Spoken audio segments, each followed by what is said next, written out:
And they're off on this Labor Day at Finger Lakes. There's the first one to show. It's Brock Mononoff hustled from the inside. It's Cool Catmandu, and these two speed off to 4-length leads. They got 4, maybe 5 lengths back to Conformist. Martin Kelly's 2 behind him, and the trailer at the rail is Old Man Winter. Cool Catmandu takes the lead away from Brock Mononoff. He has it 3/4 of a length through a sizzling opening quarter of 22 seconds flat. Brock Mononoff on the chase in second. 2.5, 3 lengths back Conformist, and Martin Kelly begins to close in. Old Man Winter still the back marker as they make their way to the quarter pole. It's Brock Mononoff to the throat latch of Cool Catmandu. They went to half now off the turn and into the stretch. Cool Catmandu. Brock Mononoff trying to get by him. 46-1 for that half. Cool Catmandu. Brock Mononoff going at it from the start. Martin Kelly down the center. Conformist is there. Up the insides. Old Man Winter. Still looking for the lines. Cool Catmandu. Old Man Winter up the inside. Down the center. Conformist. Old Man Winter. Old Man Winter on a late sun try. 126 58.75, and the 10-cent super 1263 $20.65. Race 2 comes up next, and they're off. On the far outside, Mia Nipotina for the lead at the rails out of the cloud, and now Shiny Lure, after a little bit of a stutter step start along with Playing with Dolls, rushes up between horses. It leaves Playing with Dolls at the back of the pack. Shiny Laura's made her way to the lead. Shiny Laura half length over out of the cloud, who's inside, and Mia Nipotina, who's outside, catching up to the field, is Playing with Dolls. The 4 of them go to the opening quarter in 23-2. It's Shiny Lure. Shiny Lure, prohibitive favorite in front, just a half length. Under a drive is Mia Nipotina. On the outside, Playing with Dolls, trying to get involved with Kevin Navarro. Out of the cloud, and Andre Warrior on the rail and at the back. Off the turn and into the stretch. Shiny Lure trying to keep on going here. Half 47-2. Shiny Lure has a length lead. Altering off the rail now is out of the cloud to take aim. Mia Nipotina Playing with Dolls down the center, but coming to the 16th pole. Shiny Lure, like a 1 to 5 shot should. She's going to cruise under the line of 4-length winner. Then it was out of the cloud in race 3. A rider change for the 6. Bonfire Diva to John Berrios. Berrios rides the 6 in upcoming race 3. And they're off. Bonfire Diva shows first. Immediately challenged by Investment Grade, who takes the lead. Here comes Tasty Wave. And between rivals, there is Hypnocurrency. Those 4 have a length and a half now, too, on Maggie. And the trailer is Ramon. She's just 6 lengths from the lead. And the lead belongs to Longshot Investment Grade. Tasty Wave right there. Her Gray Shadow and Bonfire Diva's 3 deep in this scrum for the lead through an opening panel of 22-3.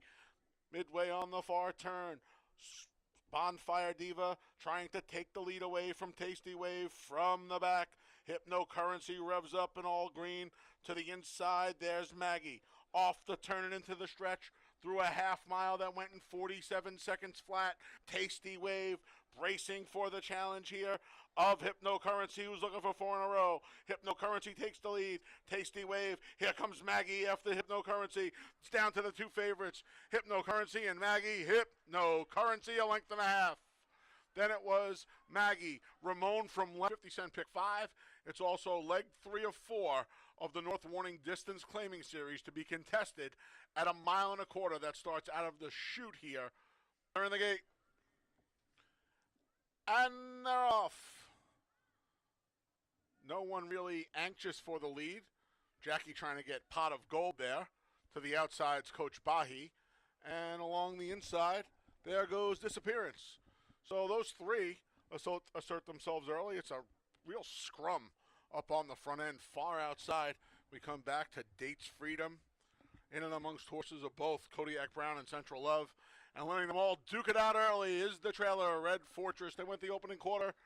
That's a quick 23-3 for 1.25 miles. They're moving right along here as they make their way to the clubhouse turn. It's Disappearance over Coach Bahi, 2 lengths. To the inside comes Pot of Gold, settles into 3rd. Then Dates Freedom's outside in 4th, 5 from the top. 2 more back to the inside. There's Kodiak Brown, another length and a half, too, to Central Love, and a half dozen behind him is Red Fortress. They went the half in a more sensible 48 and 2, a 24 and 4 middle quarter there for Disappearance. Coach Bahi ratchets up the pressure a bit in second. Waiting to roll is Pot of Gold. Dates Freedom under a bit of a ride. So too under a ride is Kodiak Brown trying to keep up here. Central Love has about a dozen links to make up. Red Fortress has a lot more than that, but he's starting to rumble from the back. Midway on the far turn, they win three quarters, 113 and 4. Coach Bahi comes calling on Disappearance. These two have opened up 5 on Pot of Gold. Dates Freedom under a drive. So too Central Love trying to come from the back. Red Fortress still has a lot to do. Off the turn, into the stretch. Disappearance trying to lead them for the whole 10 furlongs. Coach Bahi sidles up alongside. Pot of Gold and Red Fortress still got a lot to do. They're coming to the 16th pole. It's still Disappearance. Coach Bahi finally grinding that one down. Coach Bahi, Disappearance. Coach Bahi, Disappearance. Coach Bahi by a long neck. Then it was Disappearance.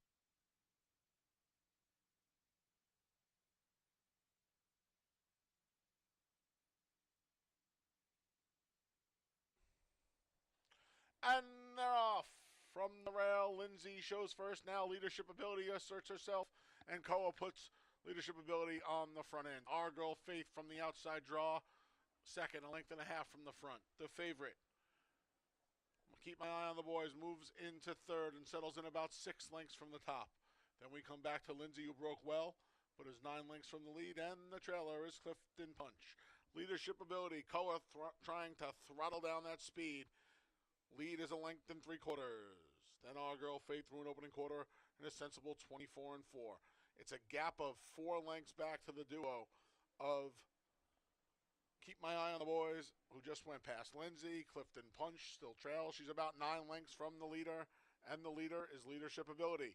Leadership Ability a length and a half over Our Girl Faith. Now Keep My Eye on the Boy begins to move up through a half and 46 and 4. Lindsay comes under a ride. Nazario Alvarado trying to motivate her. Clifton Punch hasn't left the rail. Leadership Ability hasn't left the lead. She's been there from the start with Our Girl Faith chasing. Creeping in closer is Keep My Eye on the Boys. Now just 3.5 from the length. 3.5 lengths from the front. Midway on the turn. 3/4 winning 114 and 4. Leadership Ability trying to see it through.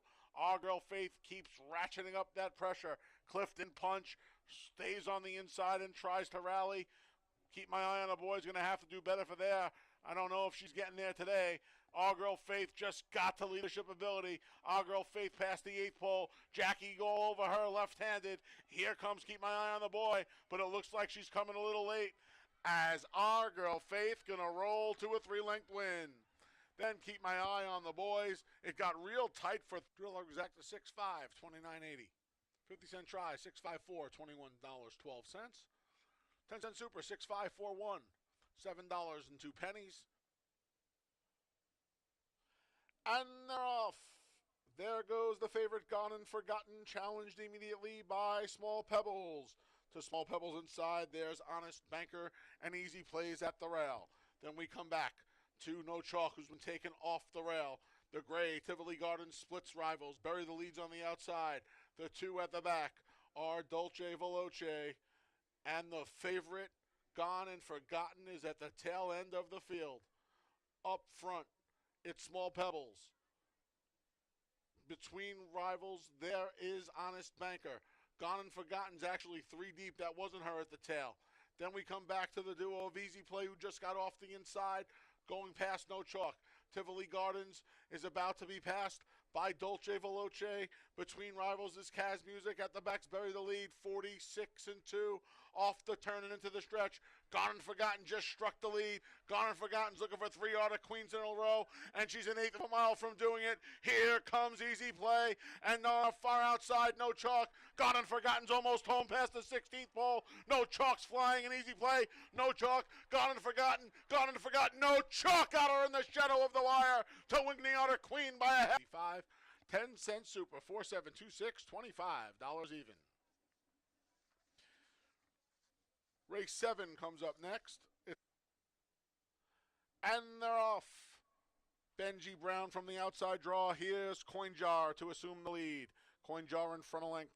Benji Brown tries to keep up in second. Happy Instead between horses is third. Down at the rail, Big Baby Henry is 3 lengths from the lead. He just passed Gold Templar. The two at the back are Enticing Prospect and Makar, Coin Jar, and Kevin Navarro have fought their way to the lead through an opening quarter in 22 and 4. Benji Brown at a big price has been hounding him the entire way. Big Baby Henry just got shuffled out of there, passed by Happy Instead. Between rivals, here comes a bid from Gold Templar. Far outside roll from Makar. Then we come back to Big Baby Henry, and Enticing Prospect has about 8 to make up. The field makes their way past the quarter pole through a half in 46 and 3. Off the turn and into the stretch. Coin Jar bracing for Happy Instead. Happy Instead and Coin Jar, these two. Up the inside comes Enticing Prospect from the back. Coming down to the 16th pole, Coin Jar has a 2-length lead. The Ferraro duo giving chase, but it is futile as Coin Jar going to report home a 2.5-length winner. Then Enticing Prospect over Happy Instead. Back to wagering. No changes in race 8.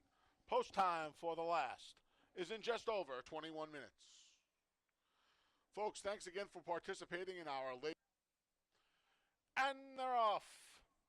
Rev Parker was rambunctious in the gate, and he tries for the lead. There's Jake's Orchard to the inside. In middle of the pack, that's Road to Power now, rushing up to confront Jake's Orchard. Waffler, the Saratoga Invaders in the mix as well.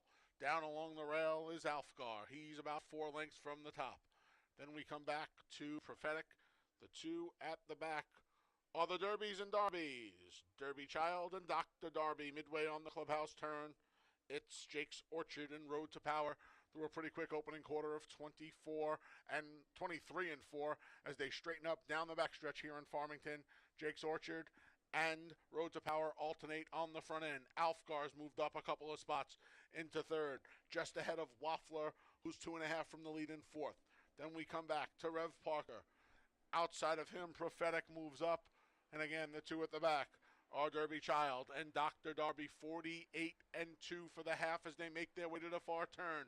Kevin Navarro looking for 3 on the day, sends Prophetic after him right now, and he swoops the group with a 4-wide bid to confront Jake's Orchard, who battles right back.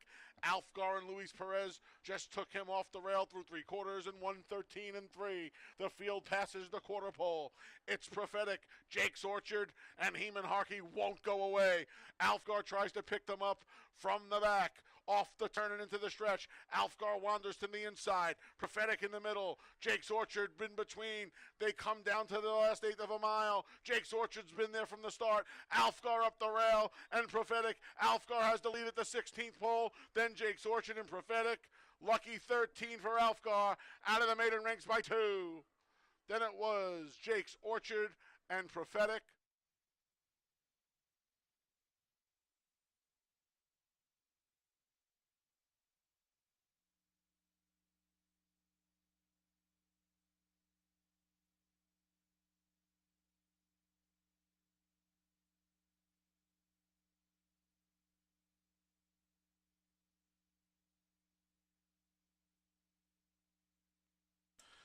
Ladies and gentlemen, to honor America, please stand for our national anthem.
Good afternoon, everyone, and welcome to Finger Lakes Gaming and Racetrack. I'm your track announcer, the Big A, Anthony Stabile, welcoming you to a Tuesday here. The Farmington Oval. Another beautiful day here in western New York. Temperature going to get to right around 70 degrees. Track is fast. Mostly sunny skies. No carryover in the pick six that starts in race number 3. If you need free PPs, head over to fingerlakesgaming.com. They're there courtesy of Equibase. Here are all the changes for today's races. Dave Mattice and I will be putting up pick 4 tickets before the first and 5th races. And there are no changes in the first, which starts that early pick 4 in the early double, or race number 2. Race 3 starts the $1 pick 6, no carryover this afternoon. Scratch the number 2, Sweet Sadi J. Race 3, scratch the 2, Sweet Sadi J. An additional work for the number 4, Mischief Joke.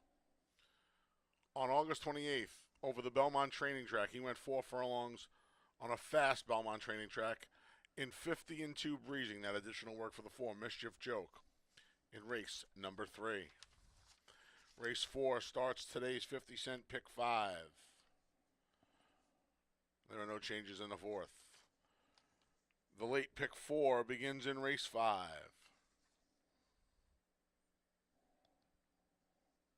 Rider change for the 1, Accelerina, to Katie Davis. Katie Davis rides the 1, Accelerina. And scratch the 6, Impermanence. Race 5, scratch the 6, Impermanence. The start of the late pick 4. Race 6 kicks off the final pick 3 of the afternoon. Rider change for the 1, Interchanger, to Jose Baez. Jose Baez rides the 1, Interchanger. Rider change for the 7, More Valor, to Jackie Davis. Jackie Davis rides the 7, More Valor. And an additional work for the number 4, Bet the Palace, on August 29th, right here at Finger Lakes. 4 furlongs over a fast track, breezing in 53 and 1. That additional work for the 4, Bet the Palace, in race number 6. Race 7 starts the late double. Scratch to 1, Grey Wing. Race 7, scratch to 1, Grey Wing. And in race number 8, today's finale, rider change for the 7, Fighter Kite, to Luis Perez. Luis Perez rides the 7, Fighter Kite, in race 8. And additional work for the 4, Awesome for Sure, on August 28th. He went 4 furlongs breezing over a fast Saratoga training track, the Oklahoma, in 53 and 2. That additional work for the 4, Awesome for Sure, in race number 8. Beautiful day, temperature getting to around 70 degrees, mostly sunny skies, a fast track, no carryover in the pick 6, free pass performances over at fingerlakesgaming.com. Post time for the opener, less than an hour away, just after 1 p.m. Coming up next, the Tuesday edition of Takes from the Lakes with Dave Mattice.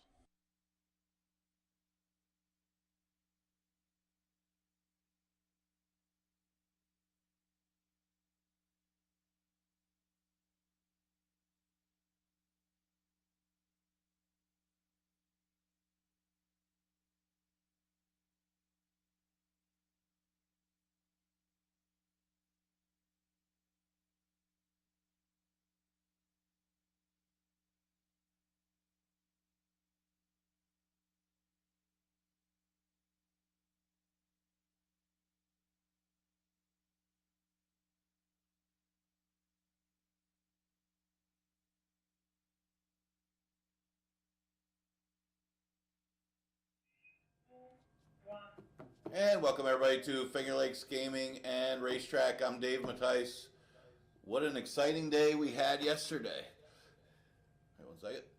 The Labor Day card, man, did not disappoint. Let me see. What the stakes race was pretty exciting as no chalk. Trainer Sal Iorio Jr. won that race. And how about Anthony Rodriguez? Anthony Rodriguez earned his first career stakes win. You could see it in his face after he won. That's what it's all about. It's like winning that like a boxing tournament. You put in all that work, you win that first stake. That's so exciting for Anthony Rodriguez. Congratulations to him at the young age of 25. Anthony Rodriguez gets that first win, and it's been a while since Sal Iorio got a stakes win. His biggest one, of course, was the New York Derby years ago with Dino Freites, Don Corleone. Who could forget that one? But congratulations to them. Of course, we had the jockey foot race as well. Carlos Camilo, no surprise. I think I put him 3-5, but he probably would have gone off at 1-9, and he won like a 1-9 should, under wraps. But it was for a good cause. $2,400 was donated to the Permanently Disabled Jockey Fund in light of the event. $200 for every rider entered. Plus, Jackie Davis helped me do the commentary for that fun race. And thanks to all the jockeys for participating, and thanks to everyone who contributed as well. I think Mailmont was on the show with me yesterday. I think I owe him a hot dog. He had the winner of the stakes race, no chalk.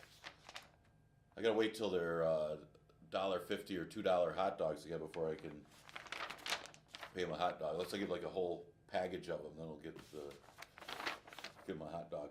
But we'll look at today's card. Fast racetrack for the Tuesday card, and we're going to start off with a couple good races. The first race got a couple stakes caliber horses in here. It's an optional claiming allowance race. 20,000 is the tag. Non-winners of 2 races since a date, or never won 4 races. Of course, you have the optional tag. I don't think anybody's in for the optional tag. They all fit one of the conditions in race number 1. Well, as we were talking about yesterday, if you're there for the wedding, you don't want to come back if you weren't invited, but I was invited for the wedding. I did pick Beta on top. It was a good price winner that day. Just kind of fit pretty well. Second time going long. You knew it was going to have a pace and ran at it. Today's the same type of thing, though. I mean, he's got to carry a little more weight than everybody else, carrying 124. Him and Ginsu Warrior and also Royal Suspect are going to have to give away 3 pounds to some of the other ones in here. But Beta could get a similar trip. I know he's going inside to outside, but he could lay back for a little better trip too. I mean, you got to figure Ginsu Warrior's got speed and Steiner's got speed. Royal Suspect's kind of versatile, but he's got the rail. Institute's probably going to want to be close. So, and I don't know what to expect from Curlin's Wisdom. Obviously, the back class edge, but not good races lately. So that leaves Beta, in a sense, with somewhat of a tactical edge again, kind of like he did last time. And it's a similar field. So if you liked him last time, you kind of got to like him today with all the pace in here. He is one that is a versatile horse. He could go to the lead or sit just off, and at least he could pass horses. So he has the ability to stalk the pace here. And again, he might even be able to, because of all the speed in here, might be able to sit back and save a little ground too, where he's not caught out wide. So I'm going to come back with him. I liked him last time. He won for me. That was on a sloppy track. It's not like he's a big off-track lover either. He was just the best horse that day with the tactics that he used, and he ended up winning. I got a Ferraro Exacta. I mean, the Institute, speaking of Anthony Rodriguez, I believe Anthony finished second in the foot race. I think I picked a cold Exacta in there. The Institute, very questionable going long, but the thing is, he's one of the best bred in the race. I mean, obviously got a horse by Curlin, but other than that one, of the rest of them, the Institute's very well bred for the route. So it's very surprising that he's made as many starts as he has without a lot of route experience. He's only actually gone long once in his whole career, and he ran third. You can see it right on his program when he ran a mile 70. He didn't run horribly. Made kind of a middle move and faded. So it wasn't a bad effort, and he hit the board. So I don't see a problem with this horse going long. It does seem like he's going to want to be a little bit close to the pace. That sprint race last time kind of set up for him where he could sit back and made a run. And the race before, he ran into Jack and Bernie, who's the best sprinter on the grounds. So a lot to like with the Institute. Yeah, there is still some question marks. He got the best trainer at the track, the best stretch-out trainer. And the fact that he hasn't had him go long much in his career makes you think that, maybe sprinting is more of his thing. But I'm still going to use him second.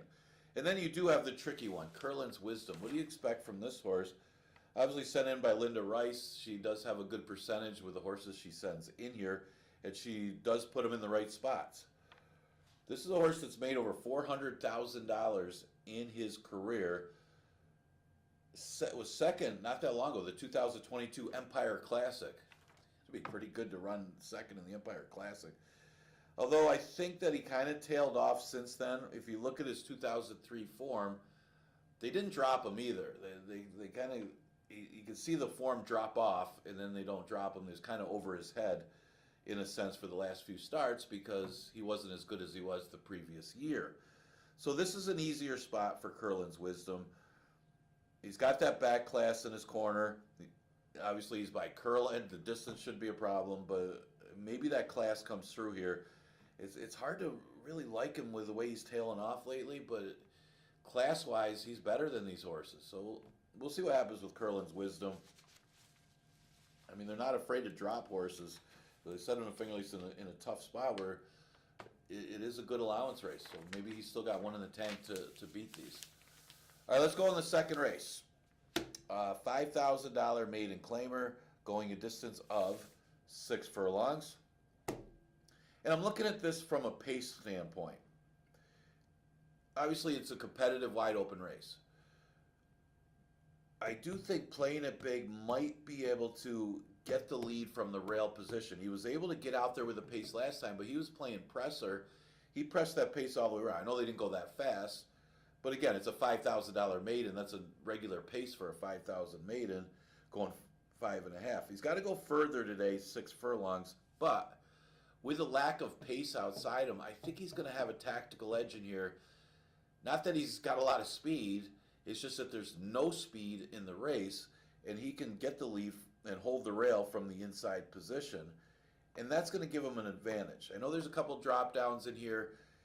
Actually, half the field drops in class, and playing it big isn't one of them, but he did start off against the 11,000 maidens before dropping a 5 last time, and ran well. I mean, he just wasn't able to hold on. And even though those fractions aren't that fast, he was pressing the whole way. It's not like he's out there alone. If he's able to get the lead from that rail position today, I think he's going to win race number 2. But it depends on how good compute it is on the drop in class, because that's the horse that looks like he's got the best numbers, the best class in here. But his running style might not be ideal for this race because he doesn't have much for early speed. Of course, none of them do. But he's a late closer. He probably wants to go long, and they did send him long last time. He didn't fare too well against a tougher field. He's just not quite good enough to win against the maiden special weights. I'm surprised they skipped the middle level, going all the way to the bottom at 5. And he should win for 5. I think he would win a $5,000 route, no problem. There's a question mark about the 6 furlong route for compute it, unless he gets a pace, because with his running style and his route breeding, he probably is going to have a pace to chase to run at, and he's not going to get one here. So he's going to have to overcome it and win the race, which I can see him doing because he should be better than these horses dropping in class from a maiden special weight. But I do think he's got the pace standpoint against him, the pace scenario. That for third, I mean, I like those 2 horses. For third, I had a tough time. Mount Morris drops, but he hasn't shown anything. Bottomless Refill, he drops, but he's more of a router as well.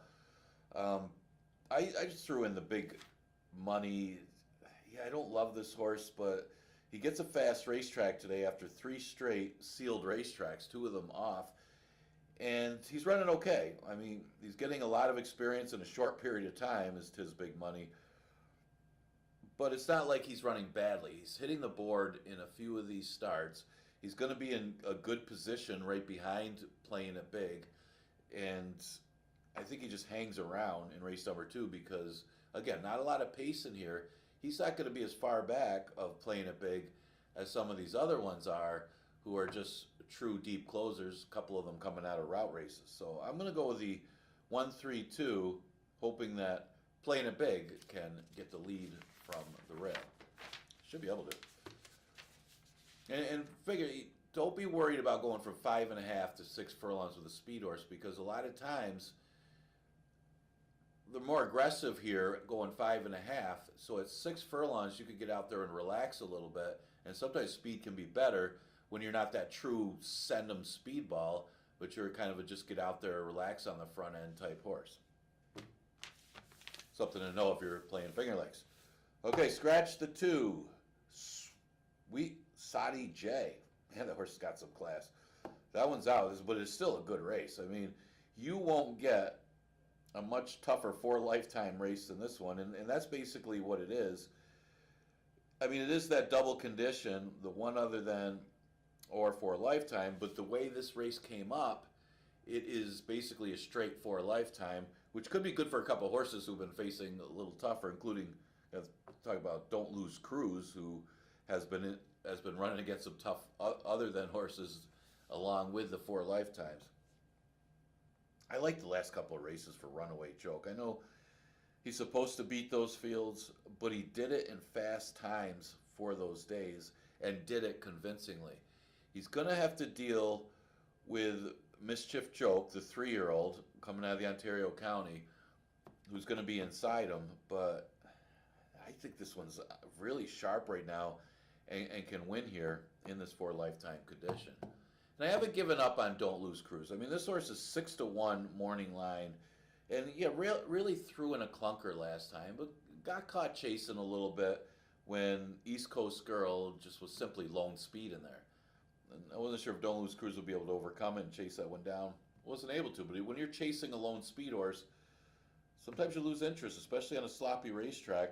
And that was the first time encountering a sloppy track for Don't Lose Cruise. And incidentally, John Buckley and it was Kevin Navarro, they teamed up for a couple wins yesterday. I think Jackie Davis was the other one that had 2 wins on yesterday's card. Congratulations to them. Pretty good Labor Day. They had a good holiday. But Don't Lose Cruise, if you look at the prior starts and just draw a line through that sloppy track race, and he's running in this condition, the one other than or the 4 lifetime, and he's catching tougher horses because this race just happened to catch all 4 lifetime horses. That hasn't been the case necessarily for Don't Lose Cruise in some of the other ones. I mean, he's caught that busted horse that's basically a stakes horse in the race before. And then the Institute, we just talked about the Institute, and there's a couple other good, I think Flying Emperor was in there. One of the best sprinters on the ground in the last couple of years was also in that race, the prior race. So he's been up against some tough customers, and now he's basically moving into a straight 4 lifetime because that's the way the condition came up this time. So if you could forgive that last effort, and in a sense, maybe you can because he's chasing a lone speed on a sloppy track, maybe you can use him today. And Mischief Joke, does this horse get a little overbet because he's been running in stakes races? They are restricted 3-year-old stakes, so he is going against older horses for the first time in his career. But because he's been in those stakes races, he hasn't been allowed to use the Lasix medication. He's going to be able to go first-time Lasix for this race, and he's already had success here winning the Ontario County Stakes. Yeah, he's a nice horse. It's hard to say how good he is because he's been against 3-year-olds. And even though this is a 4 lifetime, you would think, oh, man, this horse is a stakes horse going against lifetime condition. I don't see that as the case here. I think this is a tougher spot than the Ontario County Stakes just because you got some good 4 lifetime horses in this race, some good older horses. And this is the first time, as mentioned, that Mischief Joke has faced older horses, and it could be a tough spot. He could be that good. He's got some class. So I'm going to throw him in there. And he may also be the inside speed if he decides to be aggressive with Runaway Joke. 6-5-4. All right, so that where he starts the pick 6. Pick 6 was hit yesterday, so no carryover for the pick 6 today. Pick 5 starts in the 4th. It is a never won 3 condition, and it goes the distance of 1.70 miles. Yeah, I don't give up on Anointed Spirit. I mean, the horse ran great coming off a long layoff and almost won that day. It's just Riley B., who was sharp, was lone speed in that race, almost caught him. But he came back and did win his next start, chasing down his speed, 30 oysters. And then last time, or the last two times, he just hasn't quite gotten there. Now, one of those races was a strong speed bias that Riley B won pretty easily, and then he got passed for second because he started chasing a little early and take the edge. Was able to hold him up. Last time, it was just a case of Big George's Kingdom showing his stuff. When Big George's Kingdom gets loose, he's tough to catch. And that horse ran his race that day. And still, Anoia Spirit ran pretty well to get to him late, but just it was a horse who was running against allowance horses in the past, just getting the lead that day and winning for 5. This race, the speed comes from the inside. You got Nemo's Fortune stretched out. He's going to have speed. Barfly has some speed. It all depends on how quick those two horses go on the front end, whether he's going to get the right kind of pace scenario. I don't see him that as far back against these horses today as he has been the last couple starts, that he could just stalk behind Nemo's Fortune and Barfly and make a run, and I think he's going to be tough in here.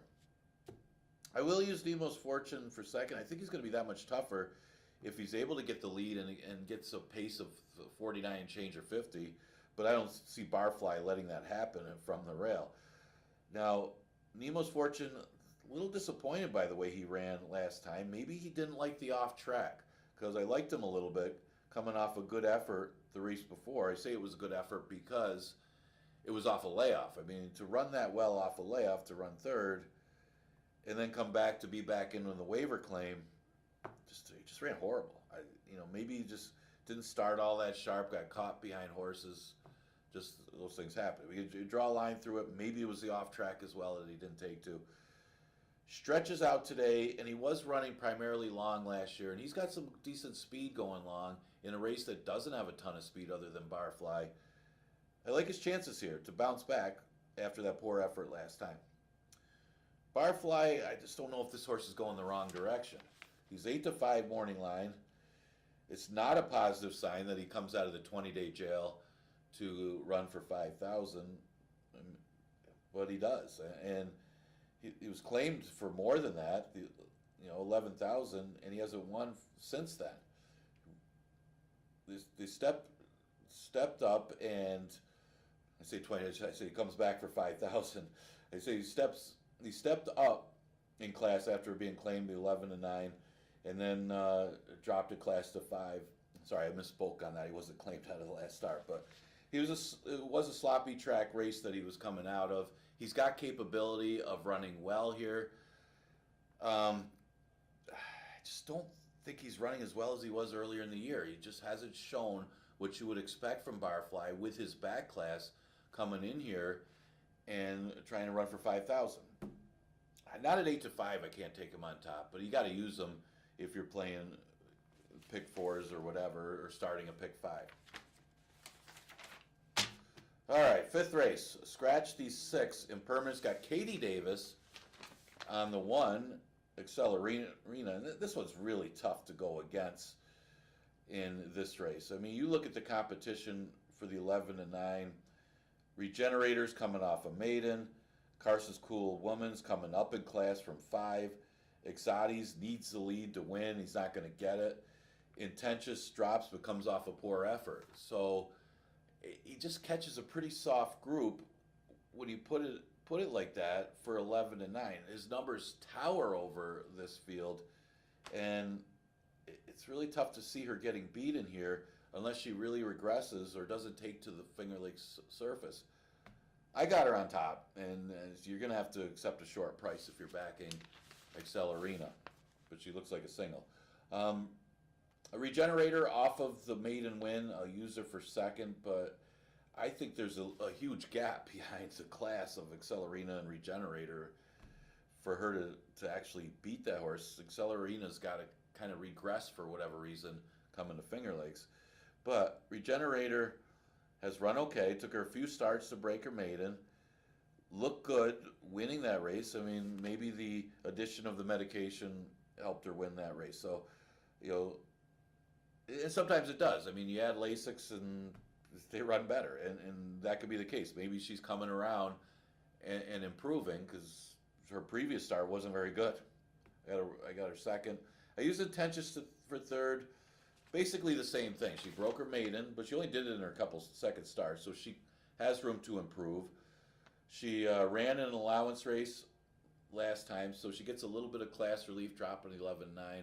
And once you get past Accelerina, you got, who else do you like in here?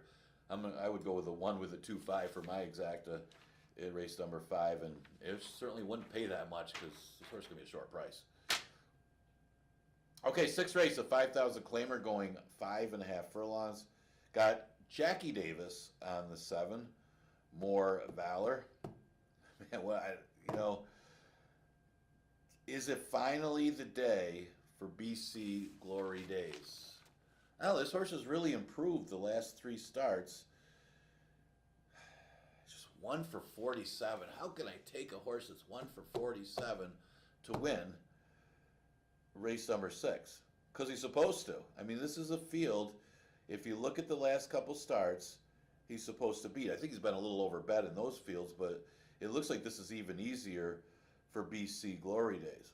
He's kind of changed his running style a little bit, and maybe that's why he's improved the last couple starts, because they're rating a little bit, taking him just off the pace where before, even though he doesn't break all that sharp all the time, they just send him to the front end.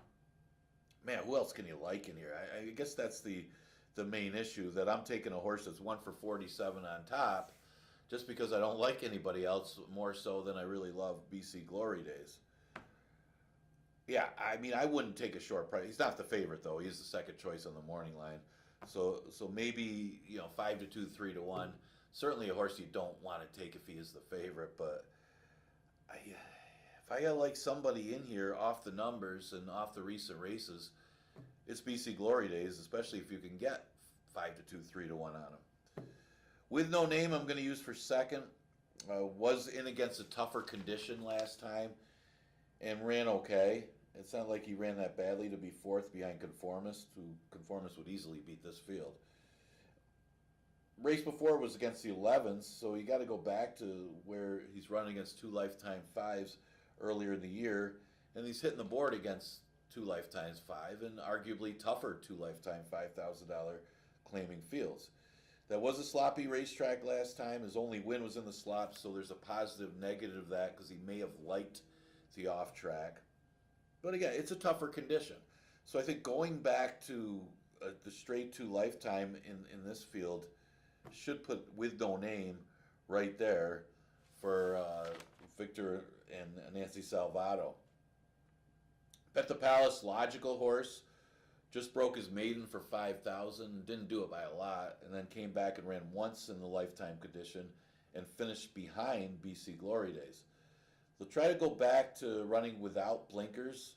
Now, that might be a good move because early in his career he's running against maiden special weights when he didn't have the blinkers.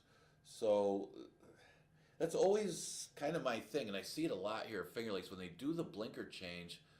When dropping in class, you're changing equipment, then you drop in class, so you don't know if it's the easier competition that you're running well against, or was it the equipment change that you made, and I think that might possibly come into play here, because here's a horse that's running for 5,000 and was running against special weights, a different level, before putting the blinkers on. So how do you know if it's the blinkers or if you're running better without? So I think it's a good move by taking the blinkers off. We'll see if it's a factor in this race. But off the last couple races, I got to use the horse third. Unless that blinker change does matter, then he's the winner.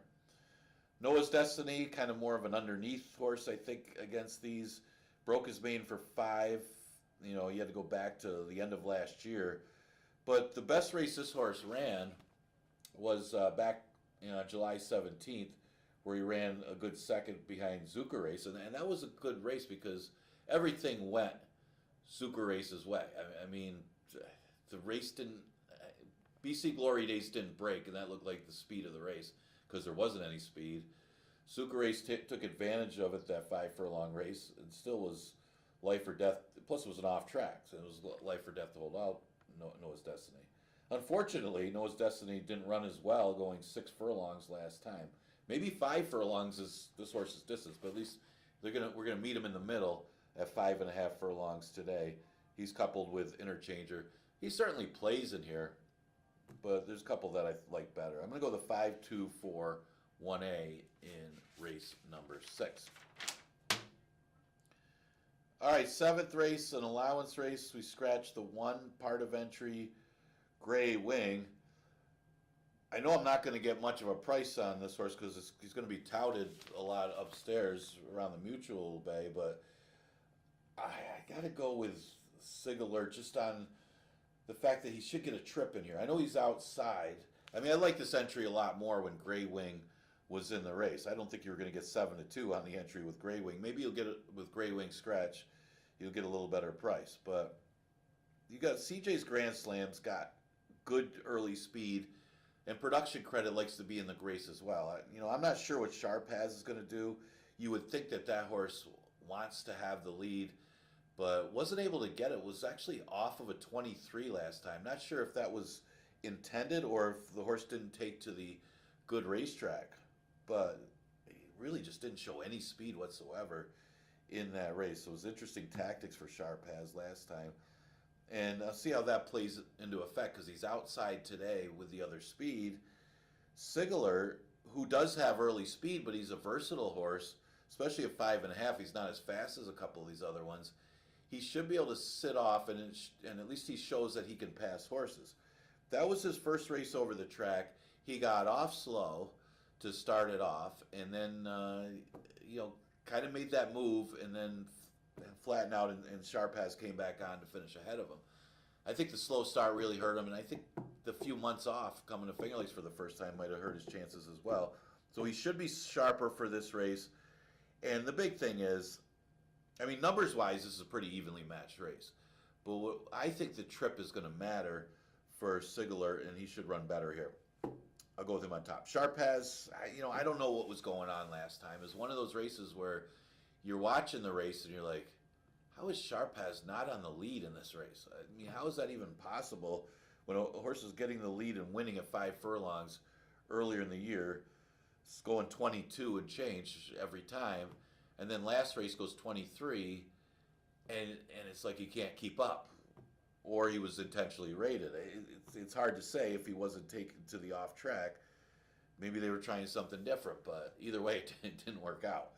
So I think the positive sign for Sharp Has is he comes back in allowance race today instead of dropping off of the effort where maybe he didn't take to the track or was intentionally rated. So you got to use him. You look at the prior starts. He was supposed to run better than what he did last. Maybe he doesn't want to pass horses. But you look at the prior starts for Sharp Has. Look at the race he came out of the race before. That's Bustin' Away and Don't Lose Cruise, and then Next Out Winner, East Coast Girl. Those horses are so much better than the one state bred. It almost was like a drop in class, and he didn't run it well at all. And his prior couple starts, they were easier fields, but he won them both. So which Sharp Has are we going to see today? From a tactical standpoint, he's kind of against it because he's got 2 speeds inside of him. But if he can run some of his earlier races, he should be right there. The 3 Noble Journeys is another one that's got a tactical edge in a sense that he's a closer in a race that does look like it's got some speed, but it is shorter, 5.5 furlongs. But at least he's hit the board the couple times that he did run 5.5, though it was against claimers, easier competition. But he fits. You look at the last couple state-bred allowance races he ran. He ran well. He is off a little bit of a break since his last start, but they should be backing up into him if this pace does take its toll. So I'm going to go with a 1A, 6, and 3. Sigler was, $75,000 yearling, resold for $420,000 as a 2-year-old, and Rick Royce gets him for $7,000. Smart move. 8th race at 11-9, never won 3 condition, going 6 furlongs. One of the more wide open races of the day is the concluding race. But, they've got a couple drop downs in here, but I think Busting Credit just seems to have a little bit of a class edge on these 11-9s, running competitively against allowance horses. Now, his last race wasn't good, but he also ran against Runaway Joke, who we'll see in the earlier race today. How good is Runaway Joke? I'd say he's pretty good. Actually, he came out of that race and won again with a big number. Yeah, this is night and day when you're talking about an allowance race with Runaway Joke and then running against these 11 and 9s. Unfortunately, he didn't run well in that race and he's dropping out of it. That's not necessarily a positive sign. But his prior start was good. Ran second behind East Coast Girl, who's turned out to be a pretty good one off of the claim. And ran into Busted Credit, and won the race before. So Busted Credit looks like he should have an edge against these horses, you would think. All right, the entry of Cashel Kitten and God Bless America, 2 for the price of 1. Cashel Kitten ran his eyeballs out last time and won the 2 lifetime condition. Was pressed the whole way. Looks like there's some other speed in here as well, but God Bless America can pick up the pieces. So you got the kind of entry that you want to have, especially at the bottom level, where you got a speed type like Cashel Kitten, and then the closer in God Bless America. What does that do? It's going to hurt the chances of Busted Credit if he wants to get the front end, because Cashel Kitten showed some good speed last time and breaks inside of Busted Credit, so they could kind of team up on that one in this race, the Maya Engelhart entry versus the Barrow horse. We got Awesome for Sure as well, coming off a win. Now Andre Worry opts to get off to ride Cashel Kitten. Kind of more reason to like Cashel Kitten, but Awesome for Sure did run a good number last time, winning the 11 to 9 on a sloppy racetrack. May have liked the off track, who knows, but does show good work since plays. And I think you got to use them if you're playing pick 4s and pick 5s. I'd use 3 or 4 of them in here.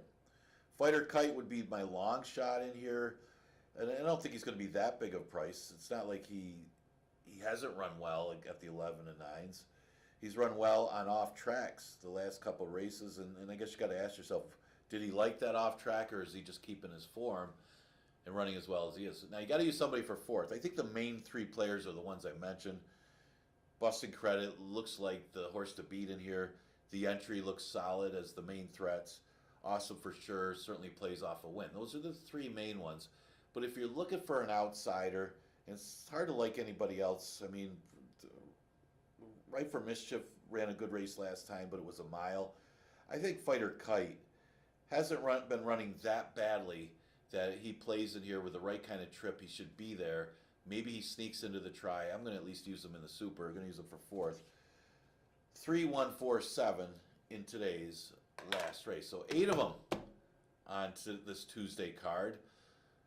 Remember, we're going to keep that 1 o'clock post. We're going to keep it for a while. We're going to go through into October with a 1 o'clock first post. I hope everybody enjoyed the Labor Day. It was one of the more exciting days here at Finger Lakes. We had a good crowd, good handle. I think everybody enjoyed those $2 hot dogs. I think I went out there and had a couple for my lunch. So maybe we'll bring those back in the near future.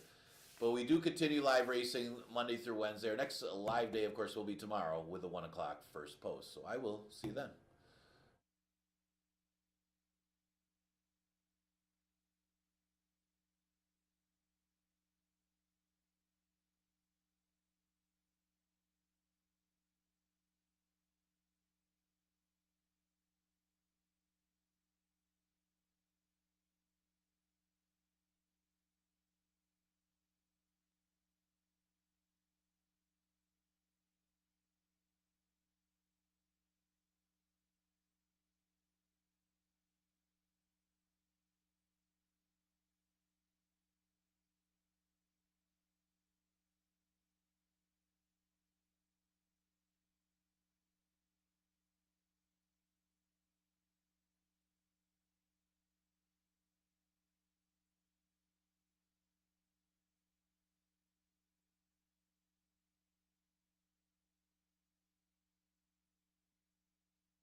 The field for race 1 is coming out onto the track.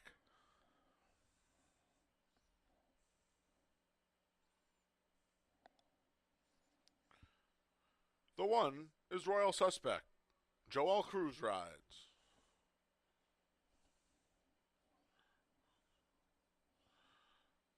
The 2 is Ginsu Warrior with Emmanuel de Diego.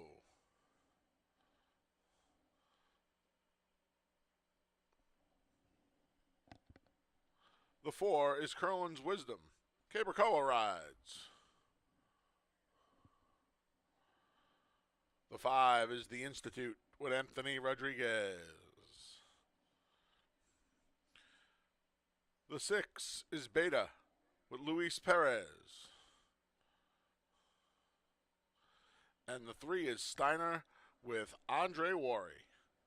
All right, welcome to Tuesday here at Finger Lakes Gaming and Racetrack. I'm the Big A, Anthony Stabile, your track announcer. 8-race card on tap. Let's kick things off with Royal Suspect. He's been a little bit of a pet of mine since the season started, and he's been hickory, especially once trainer Nurka Huertas got him back around his preferred 2 turns. Finally got the job done last time. He took a couple of tough beats earlier in the season, back in July. And he's running back against Beta and Steiner, who have both handled him already this year. But I think last time out and that race 3 back, he's finally back to his old self and rounding into some really good form. And from the rail, he's the speed, especially with the blinkers coming off the 2. I think that helps his cause tremendously. And I think Joel Cruz knows now that you can't mess around with him. Just put him on a front end, and if he hangs on, he hangs on. He more than hung on last time. He drew off late. Maybe the wet track helped. Maybe he's just finding his good form. I'm going to try him back. It's a wide open tote board. He's the co-favorite at 5-2. I'll put him on top. The 5, the Institute, going to stretch back out. He raced long earlier in his career, but it's been a series of sprints since. He's had almost 2 months since that little bit of an upset at almost 5-1 here. Swooped the group, the field of 5. He came from dead last. It was a heck of a ride by Cabracoa, who is aboard the 4 Curlin's Wisdom and here. Anthony Rodriguez, congratulations to Anthony. He won the first stakes race of his career here in the U.S. yesterday when he got the job done with no chalk in the Arctic Queen. Congratulations to A-Rod. And, you know, this horse stretching out will probably be a little bit closer than he ordinarily is, and that helps a lot of horses' causes. So I'd imagine he'll be close, and he just actually ticked down to 2-1. I think if you were to assess a horse as the back class of the field, it would be him or the number 4, Curlin's Wisdom, who ships here from Naira for Linda Rice. Linda had this horse for a while and actually did a lot of good with him. And then Mike Maker had him for 3 starts. He couldn't get him to do any running. Linda got him back. Didn't do any running for Linda in the first start since May. Just about a 12-week layoff. Now gets the circuit relief up here. This is his Finger Lakes debut. Everybody else in the field has been to Farmington. Not Curlin's Wisdom. Maybe the circuit relief is enough to kind of wake him up. Gets the leading rider, and he gets one of the top conditioners in the country. 154. See which one of the favorites, or maybe a long shot, gets the job done in the opener, the early pick 4, and the early double kickoff here. Best of luck on this Tuesday at Finger Lakes.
Post times in a minute. 1 minute.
The field for the Tuesday opener has made its way to the starting gate, and it's post time.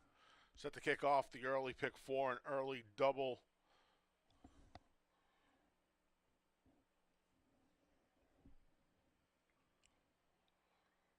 Royal Suspect, the first to load, followed by Ginsu Warrior. Steiner's up next.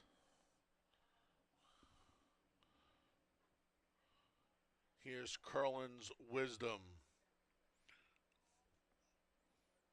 Don't forget, free PPs available over at fingerlakesgaming.com. As the Institute slight favorite goes in, the last to load is Beta. They're in the gate, and they're off. From between horses, there goes Steiner for the lead. Ginsu Warrior to his inside, and along the rail is Royal Suspect. 3 deep, that's Beta, as Curlin's Wisdom drops into fifth, about a half a dozen from the front. The trailer is the Institute around the clubhouse turn, and Steiner, Andre Worry, trying to take a snug hold of him to throttle down that speed. He has Ginsu Warrior to his outside and Royal Suspect hugging the rail in pursuit. A length and 2 respectively in second and third through an opening quarter and an easy 24 and 3. We come back in fourth. There's Curlin's Wisdom just inside of Beta, and the trailer is still the Institute as they make their way up the backstretch here at Finger Lakes. It's Steiner, 48 and 4 for the half as they make their way to the far turn. Steiner has a length and a half on Royal Suspect, and Ginsu Warrior. Beta moved past Curlin's Wisdom, who's under a drive in fourth and fifth, and still nothing yet from the favorite, the Institute, who's starting to rumble now. Meantime, Steiner has crept away to a 3-length lead. Steiner building his lead through a 3/4 time in 1:13 flat. Off the turn and into the stretch. Steiner's trying to take him. Flag fall to that's all, and he's got a 5-length lead. Royal Suspect giving futile chase, now starting to cut into that lead. Royal Suspect trying to gun down Steiner here, who's almost home, past the 16th pole. Steiner and Royal Suspect, Steiner, Royal Suspect, Steiner saved by the wire. He wanted a long neck. Then it was Royal Suspect. The Institute got up for third in 1:43.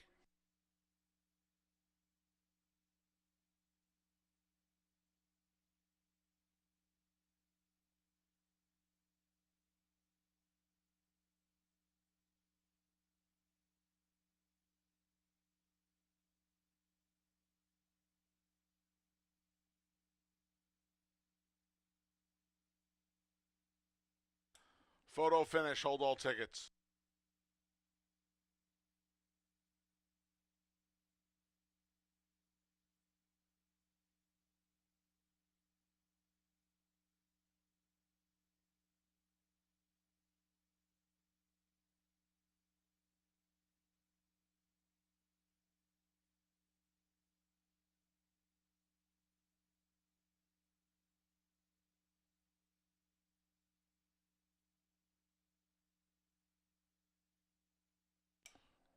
Number 3, Steiner was first.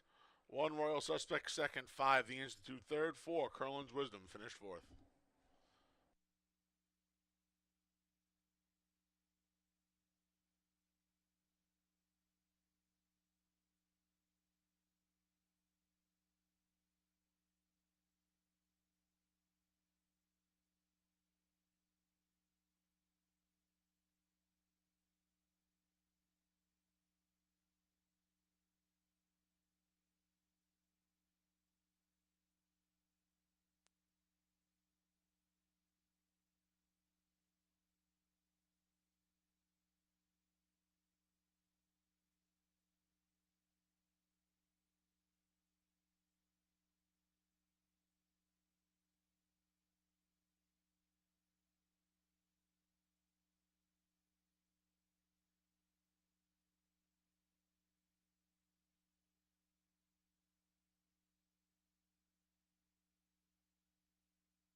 Returning to the winner's circles, the number 3, Steiner.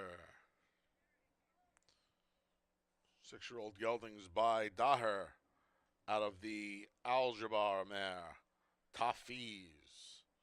Steiner is owned by Jeffrey Engelhart and trained by Chris Engelhart. Winning rider, Andre Worry. And it's official.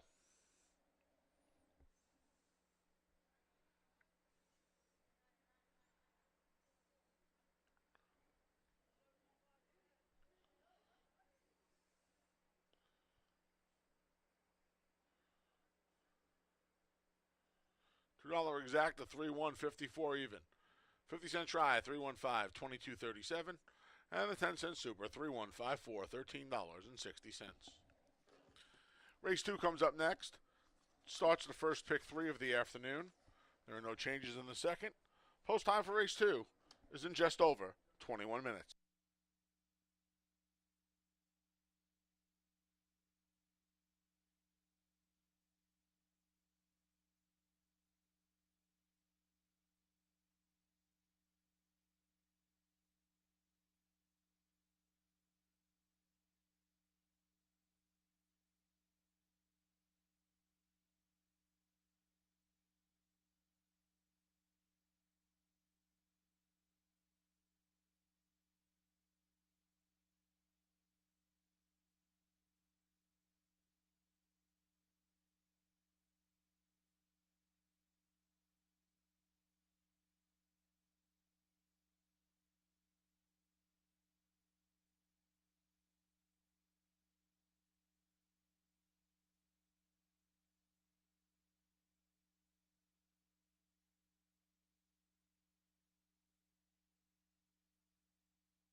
All right, we're in the paddock for race number 2. Well, first race, pace scenario wasn't much of one, as Steiner was able to get a clear lead. Looked like there was going to be a lot of pace in that race. Didn't turn out that way, and Steiner was able to take advantage under Andre Worry to get the win for trainer Chris and Jeff Engelhardt. They get the victory to start off the card. All right, second race, a 5,000 maiden claimer going 6 furlongs, and well, speed held there in the route. Of course, that one got alone. There isn't much speed in this second race. I thought playing it big could take advantage of the lack of pace outside of him. It's not like he's that quick, but nobody is in this race. That maybe he could get the lead from that rail position, especially going a little further, 6 furlongs. So this horse is bred to go a lot further, so the more distance, the better. It's just the pace scenario might play to this one's favor. You got a couple drop downs in here that do have better numbers than playing it big, but he might have a tactical edge if he's able to, if it works out the way looks like it might work out with playing a big hold in the rail in a race that's lacking in any early speed. There's a drop down in here. It's the 3. There's a couple of drop downs in here, but the 3 compute it looks like the biggest threat to playing it big if this pace does back up. It is 6 furlongs. He's cutting back in distance, and he doesn't have much for early speed in a race that doesn't have any early speed. So he's going to have to overcome the pace scenario, but he does have a class edge running against special weights and running competitively against special weights, and now dropping in the 5. So there's a horse that can overcome it. It's probably this one, but he really wants more distance according to his breeding, wanting a route. But at 5,000, shouldn't matter. Just a matter of getting the right kind of trip. And he's just got better numbers than these running against tougher. Tis Big Money won't be that far behind playing it big. Might actually be the closest one to that one early. He's got sub-tactical speed to be close to the 23 anyway. And he comes off 2 straight third-place finishes. Last time just behind playing it big when that one started tiring. Remember, playing it big was pressing the pace that day and held on pretty well. But Peanut Butter Toast probably got the better of the trips, and he didn't tire all that badly. He held that second position. It's not like they went that fast, but he pressed the whole way. So if he gets out there and is the one that sets the fractions, might be awfully tough in here. Exacta Tri Super Daily Double and Pick 3 starts in race number 2. You got 9 minutes to post.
the field for race 2 is coming out onto the track.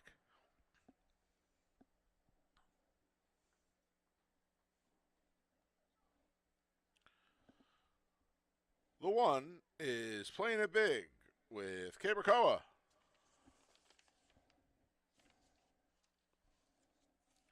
The 2 is Tiz Big Money.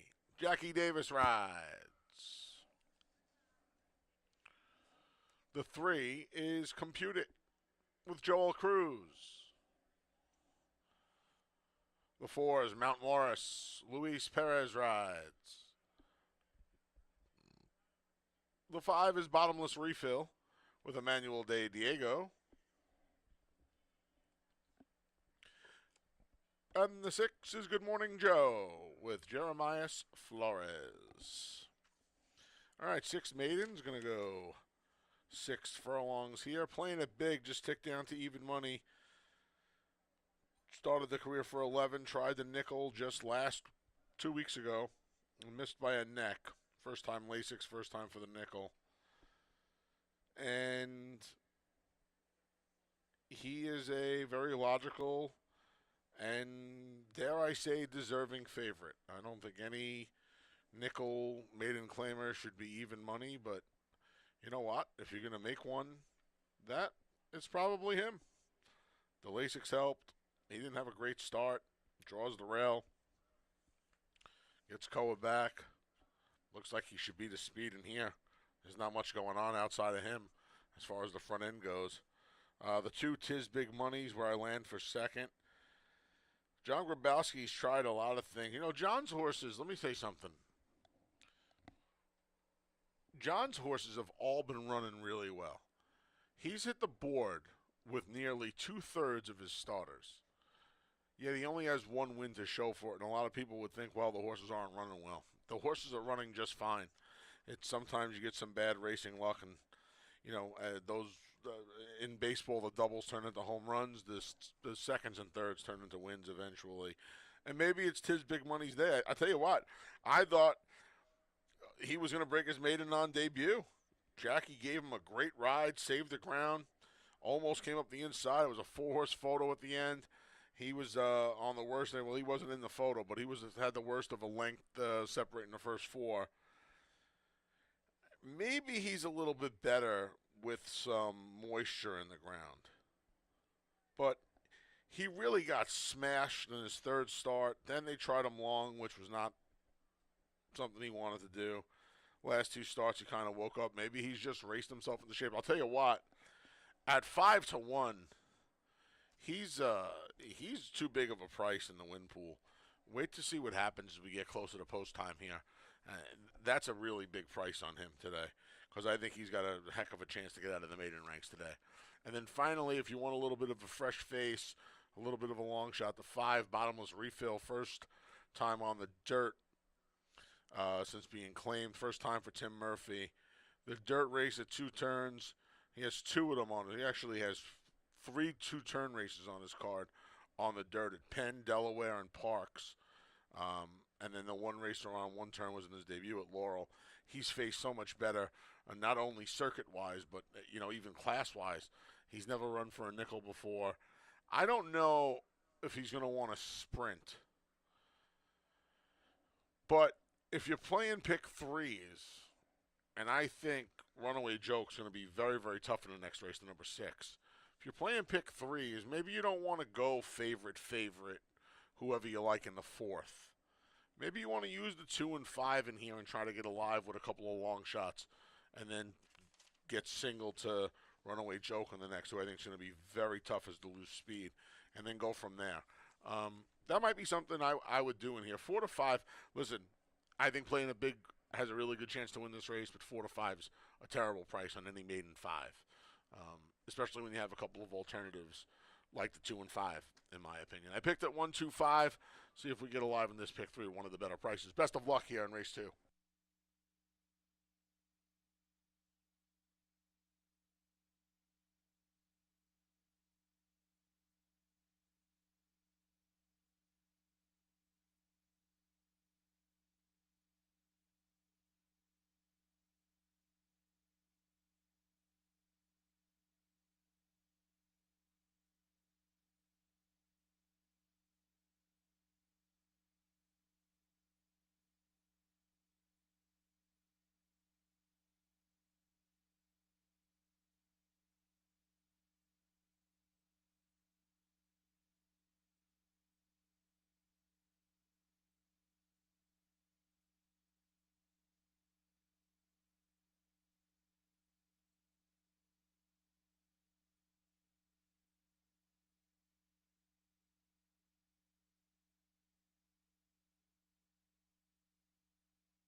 Post times in a minute. 1 minute.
The field for race 2 has made its way to the starting gate, and it's post time.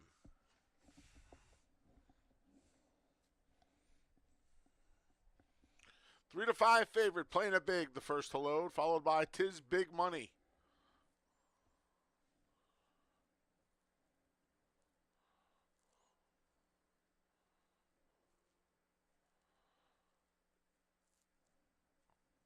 Compute It is next.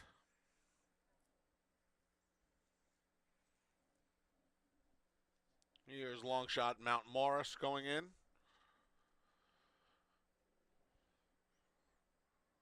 Don't forget, if you need past performances any of our live racing days here at Finger Lakes, go to fingerlakesgaming.com. They're there courtesy of Equibase as Bottomless Refill goes in. The last to load's Good Morning Joe. They're in the gate. And they're off. Good Morning Joe threw his head there a bit at the start. There goes the favorite playing it big from the rail, chased by Tis Big Money. These two have a length and a half on a recovering Good Morning Joe, who now rushes up into third, now second, and challenging for the lead. It's a gap of 2 lengths back to Bottomless Refill just outside and past Compute It at the backs. Mount Morris up front. It's playing it big. He maintains a half-length lead over Good Morning Joe through an opening quarter of 23 and 2. On the far turn, it's the favorite playing it big. Good Morning Joe begins to retreat. Saving all the ground is Tis Big Money. Here comes a 3-wide bid into second from Bottomless Refill from the back. Compute It trying to make up some ground. Mount Morris has trailed throughout. Off the turn, into the stretch, playing it big, braces for Bottomless Refill through a half and 47 and 2. It's still playing it big. To the 8th pole, now going right on by there was Bottomless Refill. The Penn Shipper has a half-length lead, now a length, and Bottomless Refill is well on his way to a maiden score. He loves sprinting today. He's going to win it by a half dozen at the end.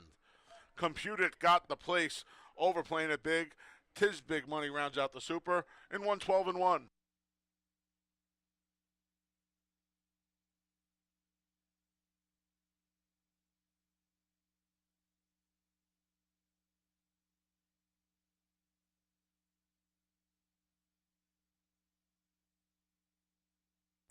Number 5, Bottomless Refill was first. It's a photo for second.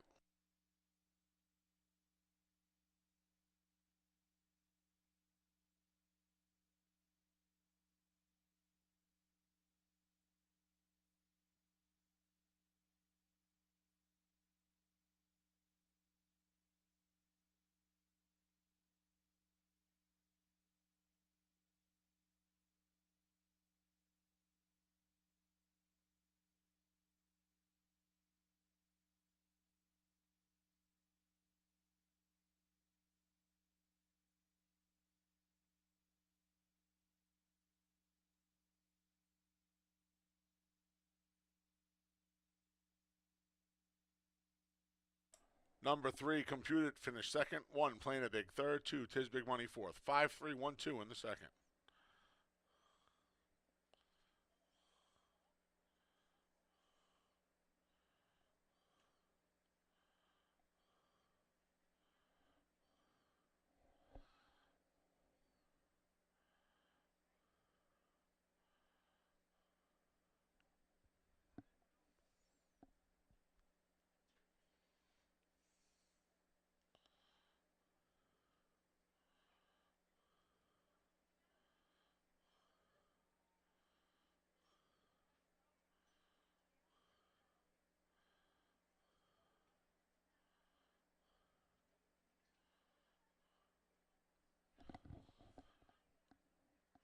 Race 2 is official. Making his way into the winner's circle for the first time is the number 5, Bottomless Refill. 3-year-old gelding's a son of alternation. Out of the pulpit mare, really and truly. Bottomless Refill is owned by Edwin J. Schatzel, trained by Tim Murphy, winning rider Emmanuel De Diego.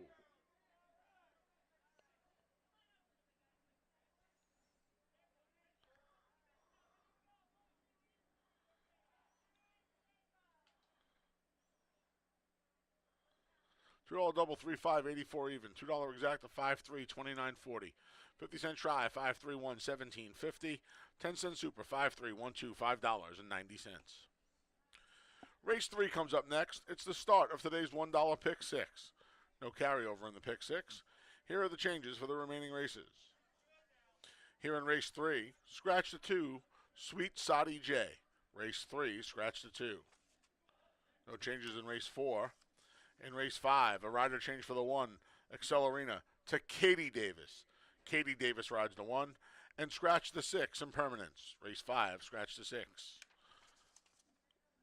A couple of rider changes in race 6.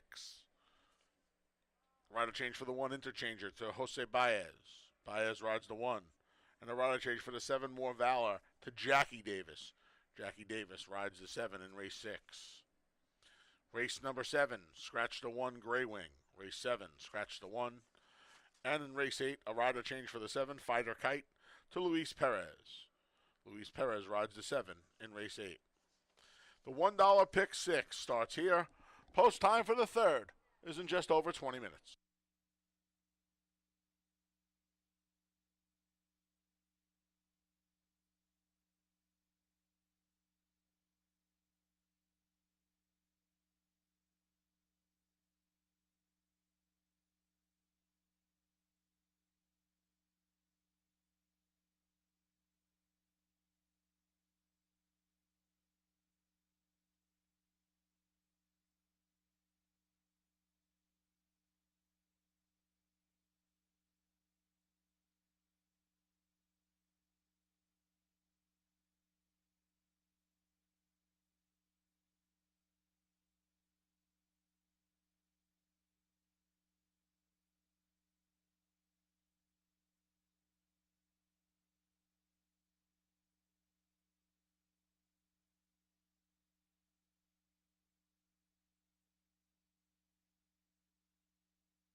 All right, getting ready for a pretty good allowance race in race number 3.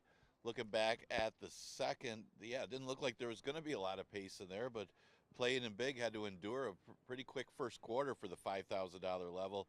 And with Tis Big Money and then Good Morning Joe being aggressive in that race, it did turn out to be a pretty good pace as far as the speed of that race, going the 6 furlong distance. And Bottomless Refill, who was coming out of routes, was able to take advantage and get into the race along with Computed, who closed for second. So pace scenarios do matter, and it was a factor there. And that horse had enough class to beat those 5,000 maidens. It's Emmanuel Di Diego for trainer Tim Murphy, who's having a career year. Third race, an allowance race for horses that have not won a race or have never won 4 races. Turns out to be a straight 4 lifetime, as all of them are in for the 4 lifetime condition. We do scratch the 2, Sweet Sadi J. Go to the outside with Runaway Joke. Got 2 practical jokes in here. You got the Ontario County Stakes winner, Mischief Joke, and then you got Runaway Joke, who has been dominant in his 2 starts here at Finger Lakes. Came in here from Churchill and has not been challenged. Won the 2 lifetime and the 3 lifetime pretty easily, so is undefeated here locally, but will get tested today. Much tougher field than what he faced the last 2 races. But this practical joke, a good looking 3-year-old, does have some outside speed. See if the other practical joke, Mischief Joke, would be the other speed in here coming out of the Ontario County. But Runaway Joke looks to keep it going, looks to make it 3 in a row since arriving at Finger Lakes. He's at 7-5.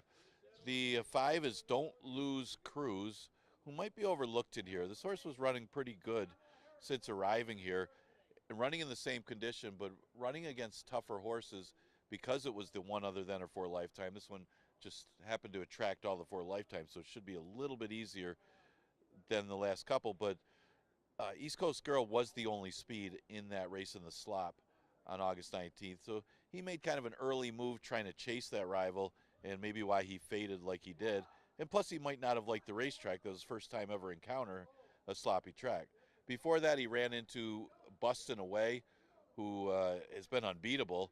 That horse is a stakes horse. And then the Institute ran a good one to beat him in a real tough stakes right-like field that day back on July 10th, where it included pretty tough, a couple tough ones in that effort. So Don't Lose Cruise. Maybe he can bounce back with a good effort after the poor effort last time as the heavy favorite. The 4, Mischief Joke, well, how good is he? This will be the first time against older horses. He's certainly proven against fellow 3-year-old statebreds, as he won the Rego Park Stakes, ran decently in the Damon Runyon, and then came in here and won pretty easily against our 3-year-olds in the Ontario County Stakes. He'll be tested, though, against the older horses here, but they are fellow 4 lifetimes. But he is able to add Lasix because it's not a stakes race, and we'll see if he improves there. So the other practical joke that's got a chance to win, race number 3. Pretty good race, this allowance event that starts off the pick 6. We scratch the 2, Sweet Sadi J.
The field for race 3 is coming out onto the track.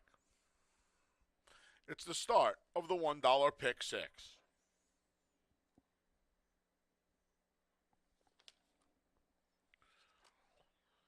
The 1 is Union Lights with Kevin Navarro. Scratch the 2, Sweet Sadi J. The 3 is Civil Service with Anthony Rodriguez. The 4 is Niagara winner, Mischief Joke. Andre Worry looks for 2 on the day.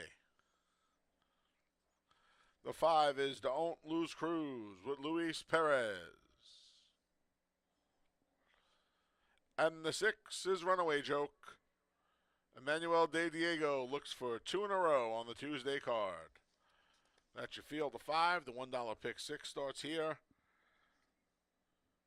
There's my top pick, Runaway Joke, who has been sparkling in his 2 starts here at Finger Lakes. Combined 12 and a quarter length victory in the 2 life and the 3 life, right into the 4 life here for Ralphie D, Gumster, and Emmanuel De Diego, who climbed the board for the first time last time. Not that it would have mattered. I don't think Sweet Sadi J was fast enough. It was really the only one in here that had any chance of keeping up with this horse early. Just goes to the top in here, and I think he keeps going. He was my single and everything. If you're playing the pick 6, I think he's a wise place to lean. Single Runaway Joke could be a funny exacta, but Mischief Joke second. I said Niagara. He won the Ontario County. My mistake. Sweet Brown Sugar won the Niagara.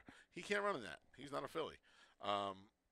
First time Lasix, as this horse is raced exclusively as a 2-year-old and then in stakes competition. So no Lasix for 2-year-olds, no Lasix in the stakes.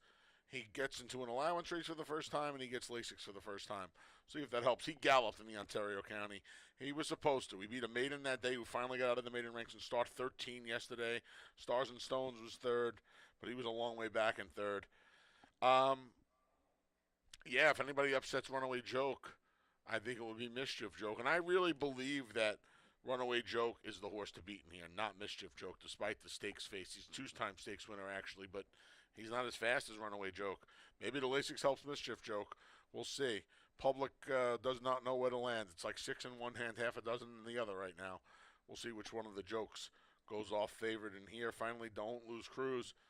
If somebody presses Runaway Joke, I would imagine Don't Lose Cruise, who used to have plenty of speed. He'll be the one to be in the garden spot and come calling on them. Union Lights does not have a lot of speed, especially sprinting, and Civil Service is more of a out-the-back type. The race probably lines up 6-4-5 or 6-5-4, but if Mischief Joke decides to take it to Runaway Joke, maybe that one, Don't Lose Cruise, picks up the pieces. 6-4-5, $1 pick 6 starts here. My key single for the day is the number 6, Runaway Joke. Best of luck here in the third.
Trainer Christopher Fung, please contact the clerk of scales. Trainer Christopher Fung, please contact the clerk of scales.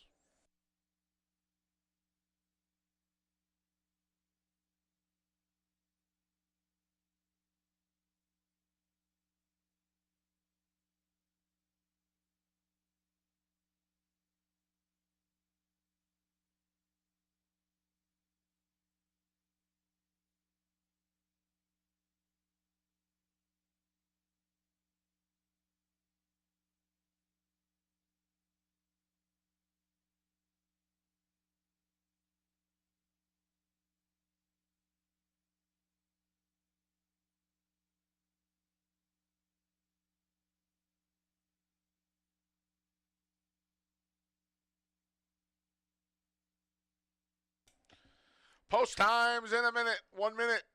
Last chance to get your pick six tickets in.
The field for race 3 has made its way to the starting gate, and it's post time as we kick off today's $1 pick six.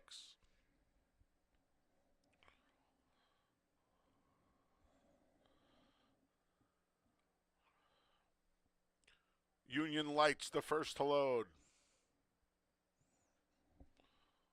followed by Civil Service. They're the two prices in the field.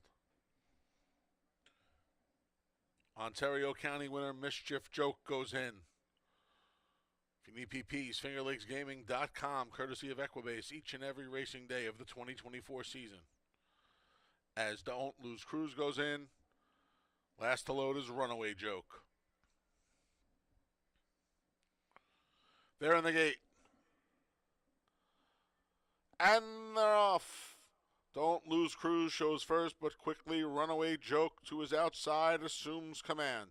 And Runaway Joke now has a length and a half lead on Don't Lose Cruise. Mischief Joke has been guided around the 5. Don't Lose Cruise is in the middle of the pack. Come back 2.5, 3 lengths to Civil Service, another 2. Back to Union Lights, who trails the field early. Under a relaxed hold there, Runaway Joke through an easy opening quarter of 23-1. The duo of Don't Lose Cruise inside and Mischief Joke outside give chase to Runaway Joke. Gap of 5. Civil Service is under a jive. Union Lights just went past him. Here comes Mischief Joke calling on Runaway Joke. Emmanuel De Diego asks Runaway Joke to respond, and he does. 46-1 for the half, off the turn, into the stretch, and now Runaway Joke begins to get away from the field. It's Runaway Joke by 3, Runaway Joke by 4. Don't Lose Cruise has been giving chase throughout, up the inside looking for minor reward of civil service, but they're coming down to the line, and it's all Runaway Joke. Made Charlie and Piper proud today, won it by 5. Then it was Don't Lose Cruise and Civil Service in a sharp 110-3.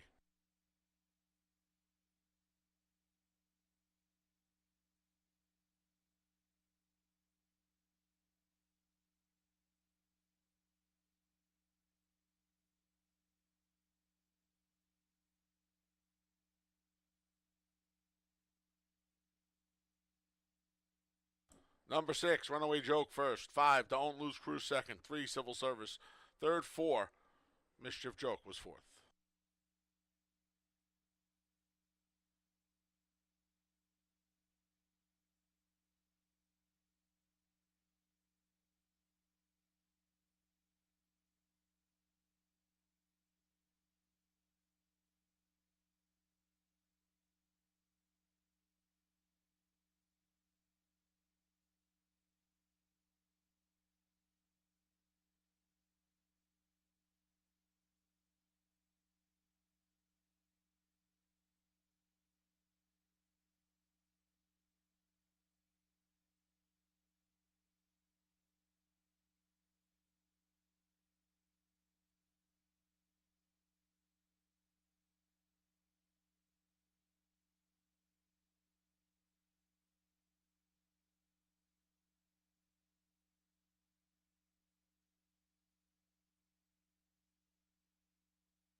Returning to the winner's circles, the number 6, Runaway Joke. 3 in a row for this 3-year-old son of Practical Joke out of the Violence Mare Quivery. A New York bred, Runaway Joke is owned by Gumpster Stable, LLC, trained by Ralph D'Alessandro. Winning rider 2 in a row for Emmanuel De Diego. And then Emmanuel De Diego double, $2.5, 6, 19 even.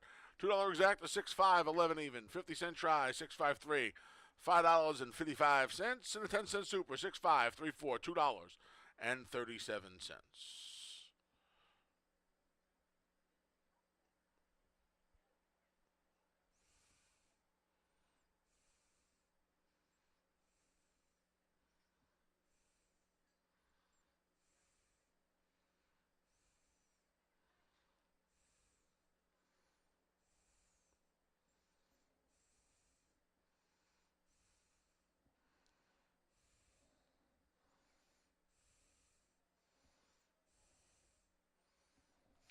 Race 4 comes up next.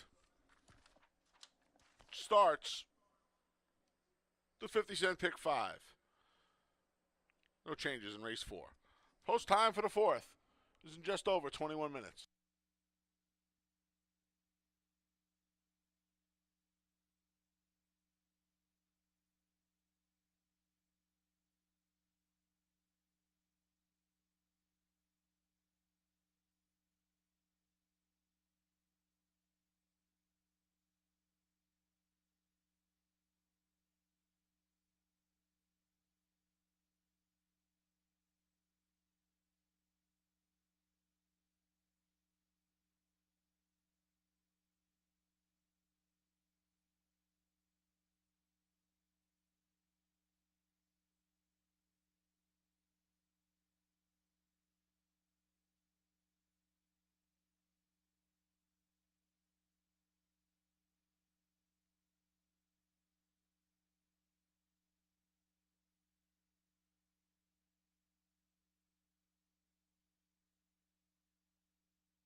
All right, pick 5 starts in race number 4, and man, how good is Runaway Joke? This horse is now 3 for 3 at Finger Lakes, all unchallenged, easy victories for Runaway Joke. Maybe we can get a matchup between Runaway Joke and Jack and Bernie, the way this one's going.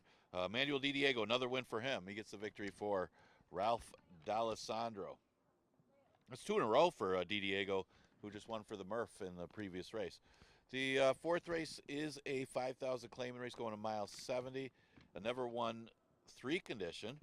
We'll start the pick 5 as mentioned. And yeah, you look at this race as the 2 speeds are on the inside. Barfly and Nemo Fortune stretching out, figures to have speed in the route.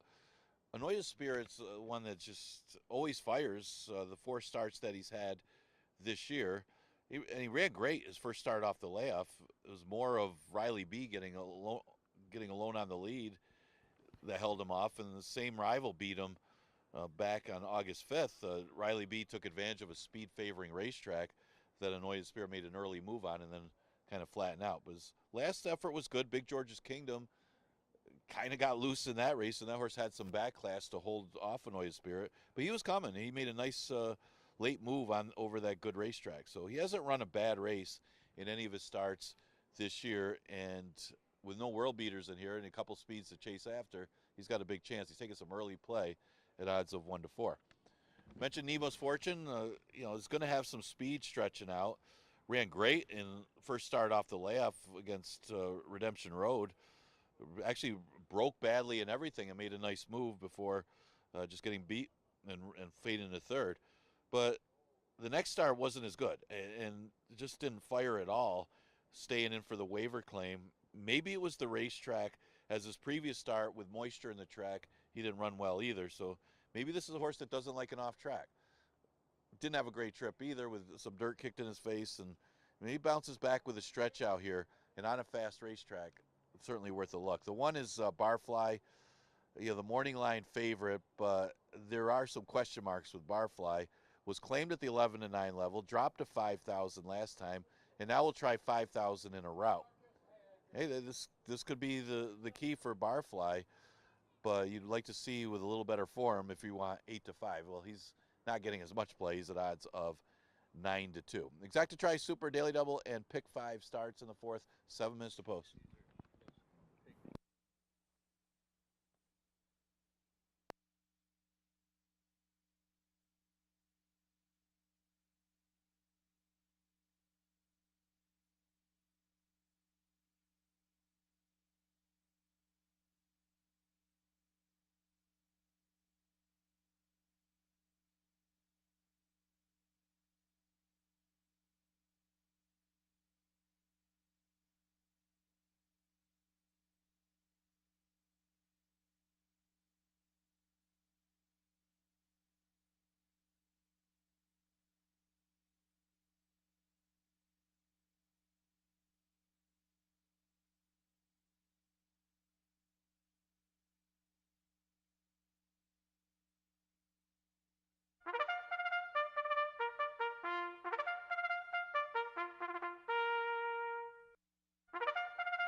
The field for race 4, the start of the pick 5, is coming out onto the track. The 1 is Barfly. Stephen Fretz aboard.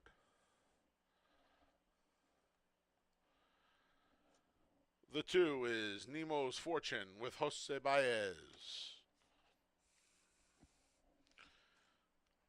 The 3 is Navy Pier. Dalton Brown rides. The 4 is Anointed Spirit with Andre Worry, looking for 2 on the card. The 5 is Take the Edge with John Berrios. And the 6 is Reunion Tour. Emmanuel De Diego's looking for 3 in a row. All right, a big favorite in here, and I don't I don't know. I don't get that short of a price on Anointed Spirit. We'll get to him. I'm gonna try Nemo's Fortune. 2 sprints to the route for Dana Saul. This horse is a router, and this horse will be on the lead today. And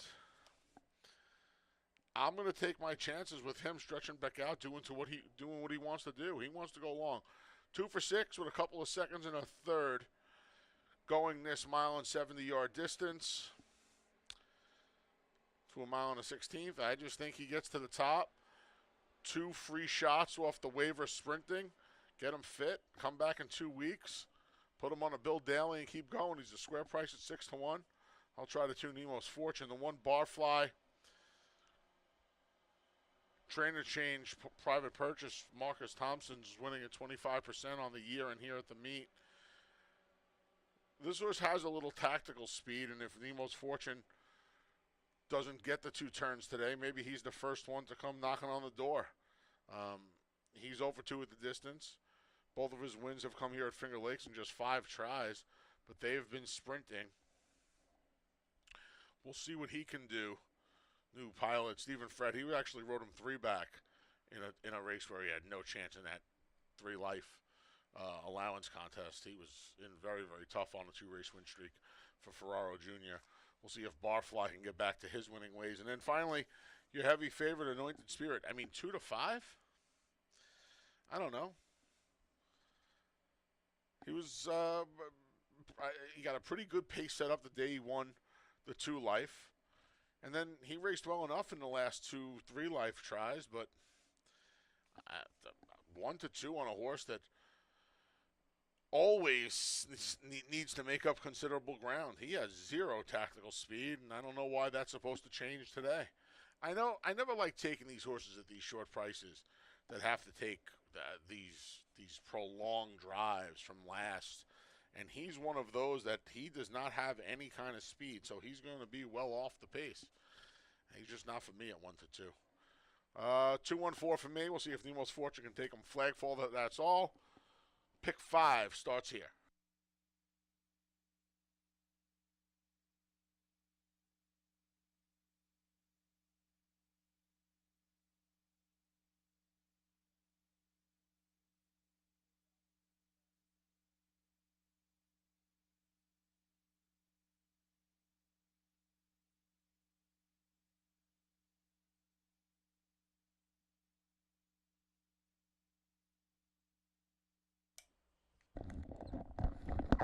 Ladies and gentlemen, we have a rider change being announced for the first time in race 6.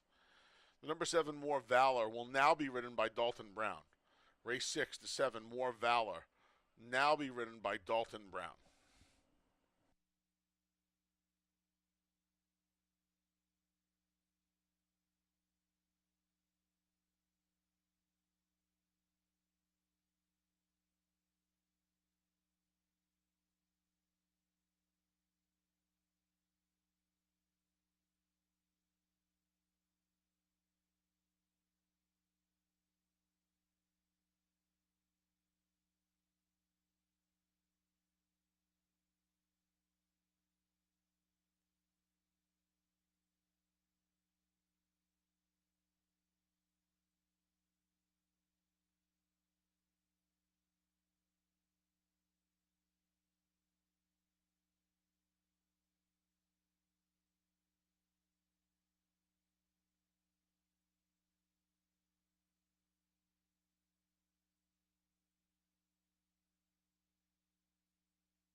Post times in a minute. 1 minute. Time for the pick five.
The field for race 4 has made its way to the starting gate, and it's post time as we kick off today's 50-cent pick five.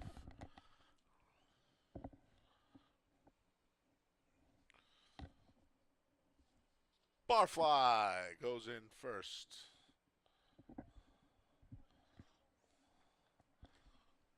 Followed by Nemo's Fortune. Here's a big price on Navy Pier.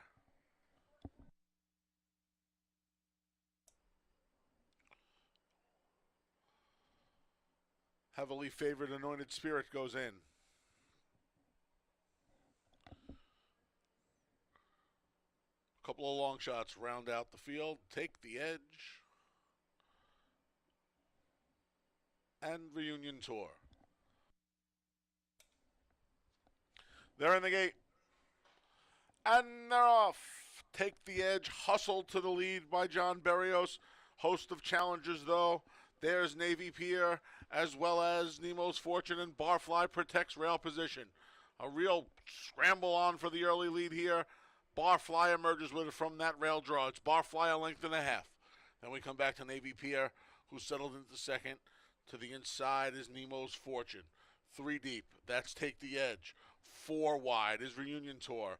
And letting them all sorted out at the back is the favorite Anointed Spirit, 24-1. Barfly and Stephen Frett moving right along on the front end. They're 4 across the track for second. Nemo's Fortune's at the rail. Then we have Navy Pier, Take the Edge, and Reunion Tour. And now a bold 5-wide bid from Andre Worry and the favorite Anointed Spirit through a half and 48-2. Barfly lets the rest of them battle it out. Anointed Spirit coming with menacing strides already as the field makes their way around the Finger Lakes far turn. Barfly, Anointed Spirit keeps on getting closer as they make their way to the top of the stretch. It's still Barfly. Anointed Spirit's going to have to prolong that rally for another quarter of a mile. 3/4 went in 1:13-2. They're off the turn and into the stretch. Barfly, he's got to deal with Anointed Spirit. Worry goes left-handed and keeps on coming. Barfly another gear and opened up 3. Anointed Spirit's been given chase for 3/8 of a mile. Then we come back to Nemo's Fortune. 16th pole. Barfly walked the dog on the front end and ran them off their feet. Stephen Frett and Barfly, a 4.5 length win. Then it was Anointed Spirit. Nemo's Fortune, Take the Edge rounds out the super in 145.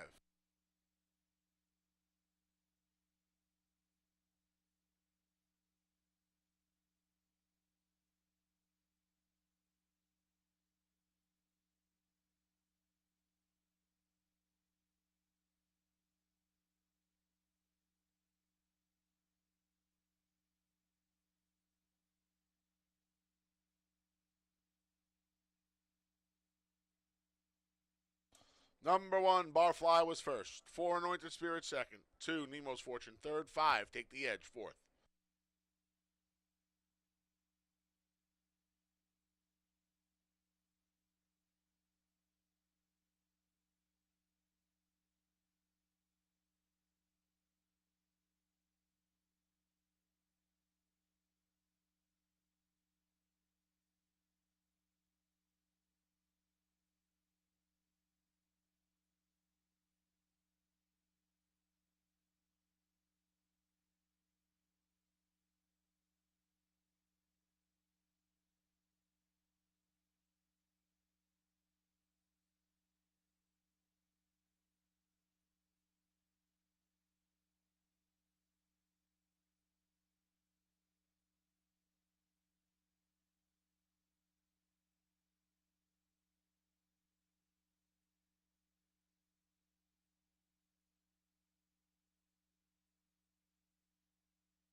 Race 4 is official.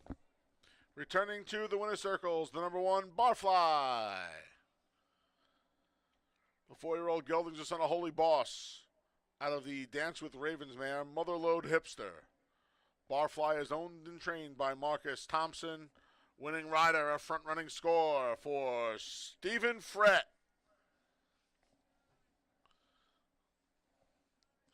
The rail was much better to him today than it was in the jockey's foot race yesterday afternoon.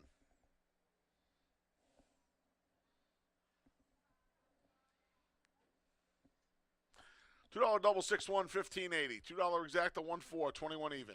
50-cent try 1-4, $2, $9.70. 10-cent super 1-4, 2-5. 4 pennies short, 3 pennies short of $4. 50-cent pick 3, 5-6-1, 27.87. And the 50-cent pick 4, 3-5-6-1, $230.75.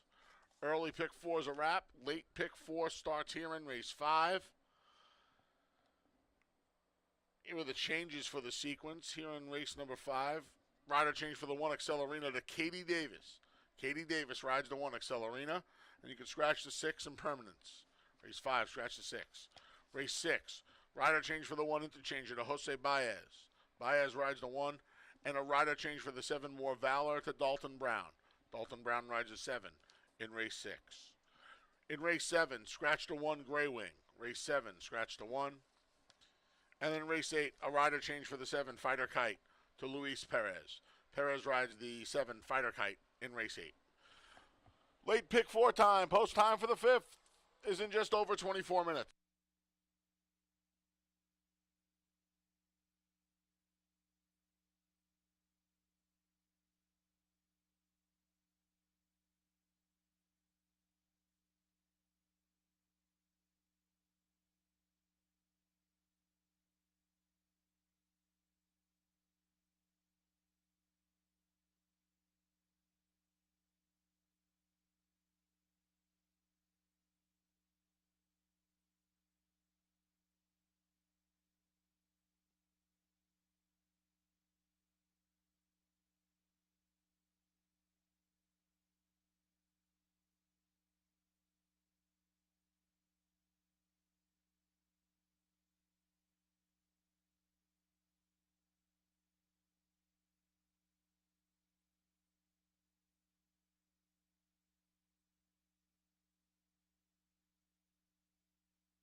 Okay, 11 minutes to post for race number 5, and Barfly able to get a clear lead as Nemo's Fortune backed off. As Stephen Frett was very intent on making sure he got the lead, and when Nemo's Fortune backed off him, Barfly got out there and just kept going. Annoyed Spirit had to move a little earlier than he wanted to because Barfly was so loose and could not sustain that long run. So Frett was able to get the victory for Marcus George Thompson. Barfly, $8 winner in the 4th to start off your pick 5. All right, 5th race at 11-9 claimer, never won 2 condition, going 5.5 furlongs. And yeah, we'll start with Accelerina, who has been facing tougher at Saratoga and at Aqueduct. Last race going 7 furlongs.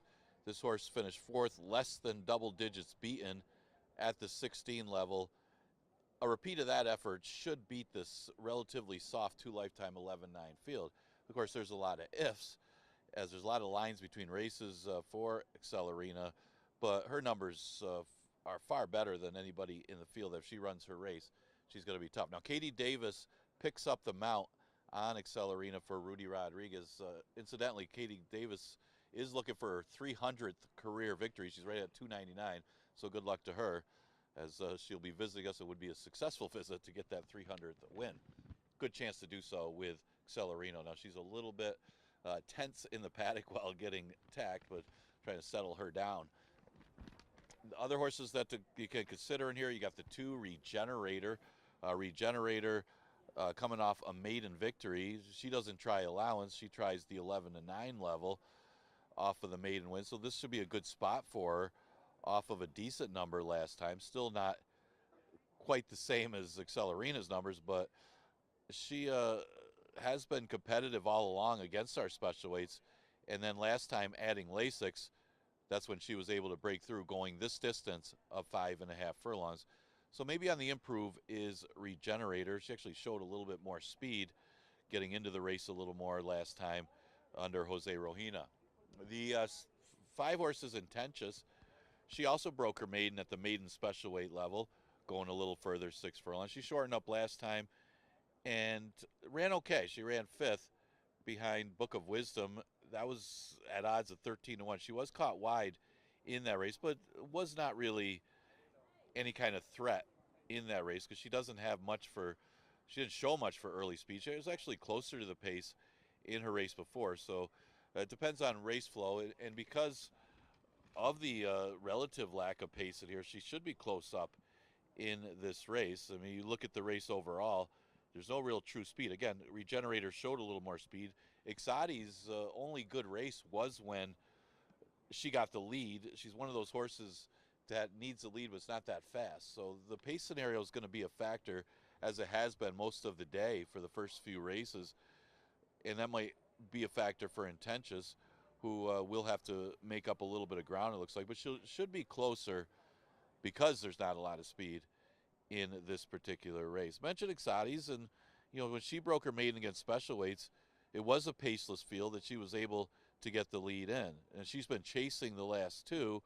Last time she chased and faded, so not sure if she'll be able to make the lead in here, but maybe she could get to the front line, which could make her a contender in the 5th. But Accelerina seems to have the edge on this field. She is getting some action. She's a favorite right now, 4-5. Exacta Tri Super, Daily Double, and also the pick 4 starts in the 5th. We scratch the 6 in permanence.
The field for race 5, the start of the late pick 4, is coming out on the track. The 1 is Accelerina. Please note the rider change to Katie Davis. The 2 is Regenerator with JM Rohina. The 3 is Carson's Cool Women with Cabracoa. The 4 is Exodes. Manuel De Diego still looking for his 3rd win on the card. The 5 is Intentious with Kevin Navarro. And you can scratch the 6. Impermanence. All right. 3 to 5 on the 1, Accelerina. Jockey Katie Davis climbs aboard. She's looking for win number 300 in her career. This 4-year-old daughter of Accelerate got the job done 4 starts back in April at the Big A out of the maiden ranks and didn't make it back to the dirt until last time. Now one is a 2 life for 16 at the Spa. She chased, tired late, finished 4th. Circuit relief should be plenty to get her home in here. She's 3 to 5. That's a short price to take on a horse that's 1 for 12, but she really isn't facing the toughest field she'll ever face today. Accelerina for me. The number 5, Intentious, got out of the maiden ranks and start number 2. Jonathan Buckley doesn't waste a lot of time here. He takes these Windy Lee homebreds and he puts them right in for the tag after an allowance try or 2 sometimes. She raced well first time out, and she's kind of gone backwards since. She's probably in the right spot for 11,000. She was a little closer than she's ever been when she broke her maiden. I just don't know how much speed she has. They went slow, a slow half that day. I don't know how much speed she has, and that might be a cause for pause in here. And then finally, the 4, Exodes, has shown speed. There's not a lot of speed signed on in this race, and I wouldn't be too surprised if Exodes makes the lead here. Manuel De Diego looking for 3 on the card. Ralphie D looking for a couple. This is another one. Broke a maiden and start number 8. Tried the allowance. Tried this 11,000. She's 0 for 6 on wet tracks, and it's worth noting that her last 2 starts came in the slop. Now she goes to dry ground and looks like she can be the controlling speed in here. She's a good price at 8 to 1. We'll see how Exodes does second time for a tag. 1-5-4 here in race number 5. Late pick 4 time. Best of luck here in the 5th.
Post times in a minute. 1 minute.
The field for race 5. The start of the late pick 4 has made its way to the gate, and it's post time. Odds-on favorite Accelerina goes in first. Here's Regenerator.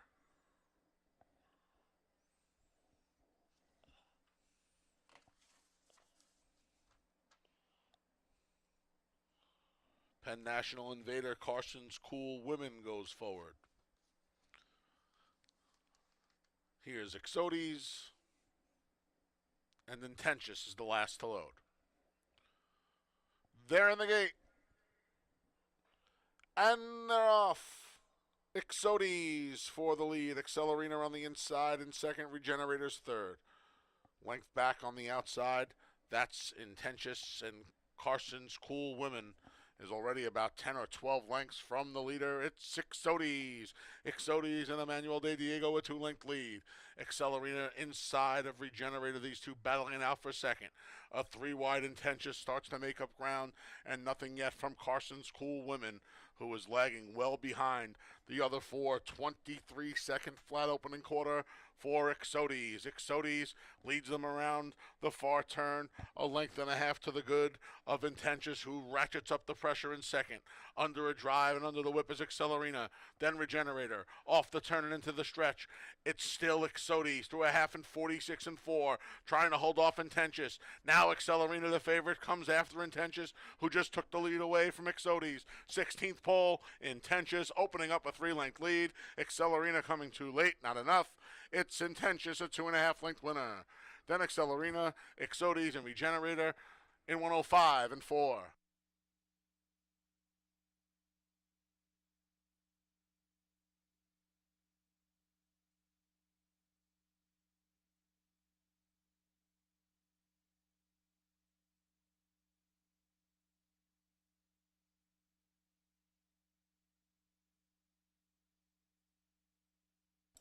Number 5, Intentious was first.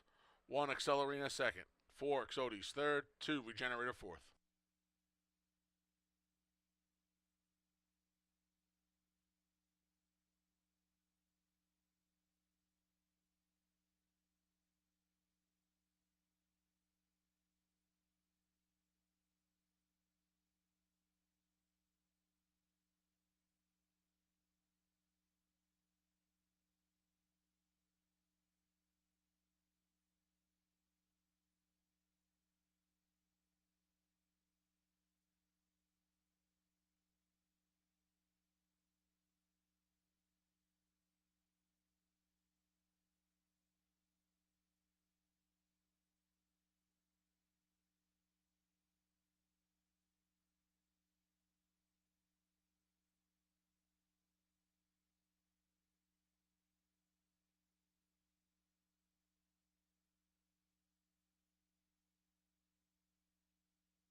Returning to the winner's circles, the number 5, Intentious. She's a 3-year-old daughter of Solomini out of the Bluegrass Cat Mare Pumpkin's Pride. A New York bred, Intentious is owned by Windy Lee Farm LLC, trained by Jonathan Buckley. Winning rider, Kevin Navarro.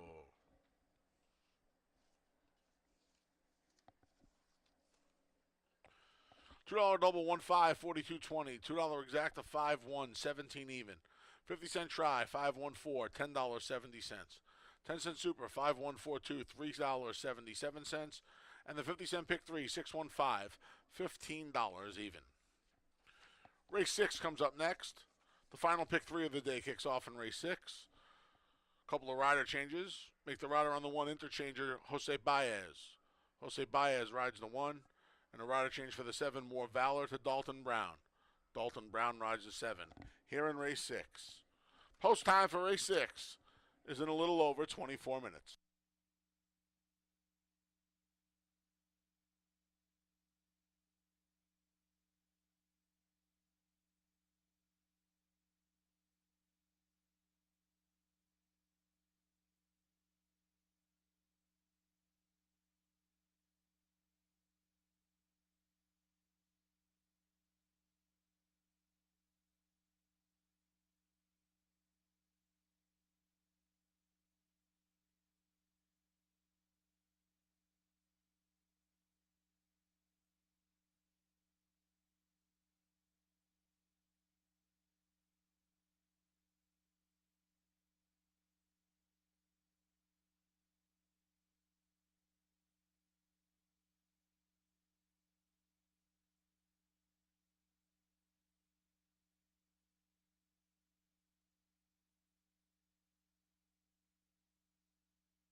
All right, 12 minutes to post for race number 6. And that was Intentious getting the victory. Good looking performance. Kevin Navarro for Buckley. That pair has been on fire pretty much all season. They've been doing pretty well. Kevin with a couple wins yesterday for Buckley. Another win for him today. Big favorite, Accelerina. Really no excuse. Didn't like the whip, but no excuses. Intentious just was the best on the drop in class, going back down to 11-9. All right, let's look at the 6. A never won to $5,000 claimer. Probably could narrow it down to a few of them in here. It's never won 2 condition. And yeah, you got a horse that's 1 for 47. And coming off a couple good numbers, though, as they've tried changing the running style of BC Glory Days. Some of it had to do with him breaking not that well back on August 12th. That was part of the reason that he had to come off the pace, and he actually ran well despite it. I don't know why he was bet down to be such a heavy favorite. Actually, his stablemate was better, but last time he just barely got beat. It looked like he had the race won, but just got beat at the wire. So the question is, does he want to win? If they're 1 for 47, there's some uncertainty there. But this is a field, numbers-wise, that he should beat. So with a good start today, BC Glory Days has got to be one of the main players in this race. But again, it's hard to have a lot of faith in him on the front end or coming off the pace, just for the win. All right, with no name, this one moves to an easier condition after running 4th. Goes back to the 2 lifetime, but at the 5,000 level. Now this is the price that he was claimed. Ran 3rd behind a Much the Best winner, Superb Surprise, who stepped up in class, was in for the waiver claim, and ended up winning again. So that turned out to be a pretty good dash that he was in back in June. Well, he's been over his head a couple starts, and then last time a tougher condition of 5. So this should be a good spot for With No Name, and he is getting some play at 5-2. The 4 is Bet the Palace. They'll try taking the blinkers off. This horse didn't have blinkers when he was running against tougher maiden special weights. So this will be the first time when he hasn't had the blinkers on when in for a tag. And that could be a factor here. And he may run better without the blinkers. He did run pretty decently at 3rd last time, but as he was caught wide trying to close ground, and that was after beating an easier field of 5,000 maidens. So he'll need a little bit of improvement, and maybe the equipment change could do so. Right now, he's at odds of 6-1. The one entry, you got 2 for the price of 1, getting some action, mainly because of Noah's Destiny, who's running competitively in the condition. Almost beat Zucker Race in a race that was really went Zucker Race's way, but he may have liked the off track that day, and that's probably why he ran so much better. Last time he ran for purse only. He got caught wide in that race, and it was another easy field, but he got beat by BC Glory Days of Bet the Palace, but he may have gotten the worst of the trip. So let's see if he'll be closer today, especially going shorter at 5.5. I'd like him a lot more if there was moisture in the racetrack. But 8 minutes to post for race number 6. We'll start the late pick 3, Exacta Tri Super and Daily Double offered in here.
The field for race 6 is coming out on the track.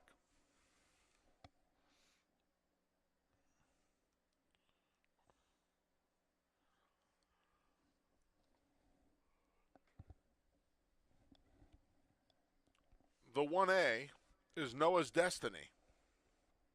Emmanuel De Diego rides. The 2 is With No Name. Heeman Harkey's aboard. The 3 is The Wipers on the Bus with Jeremias Flores. The 4 is Bet the Palace with Andre Worry.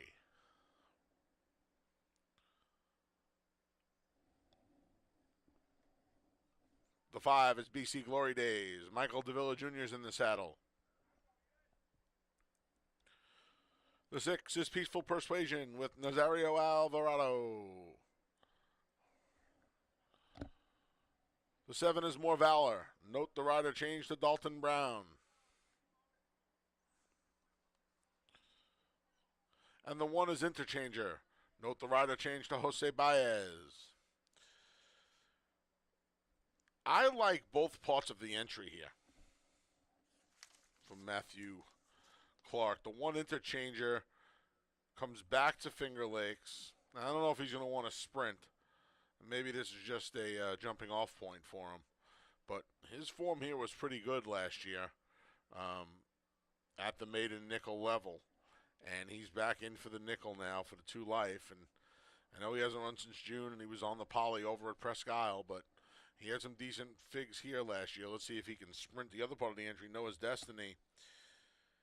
He has a little early foot, and I'm wondering if Clark's trying to surround him here, put Noah's Destiny on the lead and see if Interchanger can come running late. I think they're both potent in here. I don't love that price. I can't believe they're favored. I was trying to be a little bit of a contrarian in here with this entry, but public's kind of on board as well. The 5, BC Glory Days, just joined them at 2-1 on the tote. He has he's got a lot of checks this year, 5 to be exact. But boy, that 1 for 47 with 14 seconds and 7/3 kind of just sticks out like a sore thumb when you go through the PPs. He's such a hard horse to endorse and bet to win.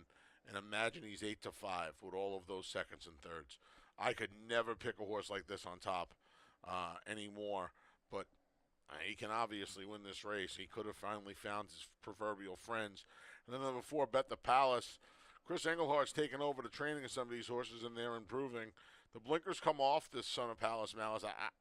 That's a move I found a little curious, but Chris Englehart's won a few more races than I have in our training careers.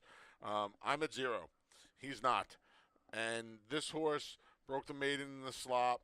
I think that's my concern. One of his better races was on a wet track, and in fact, a couple of his races have been on wet tracks, and maybe he's just better. He ran really well last time. He had a wide trip. He gets Andre Worry back in the saddle. Andre rode him first off the layoff this year. We'll see how what kind of a trip he can get with those blinkers off.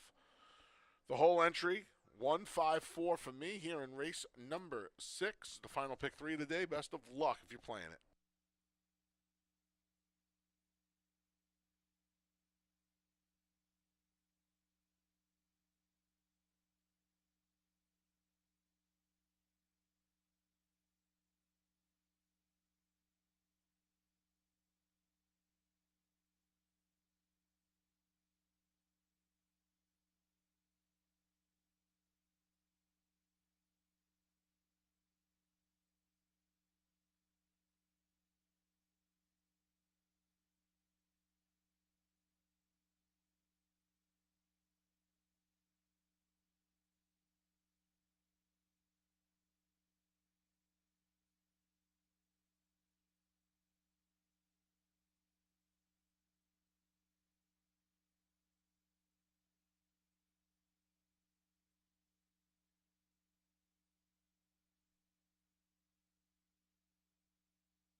Ladies and gentlemen, we have a late scratch to report here in race number 6. Upon advice of the track veterinarian, the number 7, More Valor, is a late scratch. Win, place, show, exacta, try, and superfecta wagers with the number 7, More Valor, will all be refunded. If you are closing a double or middling or closing a pick 3, there will be consolation doubles and pick 3s. If you've used this horse in the pick 4, the pick 5, or the pick 6, you will get the favorite at final odds. Again, late scratch here, the number 7, More Valor.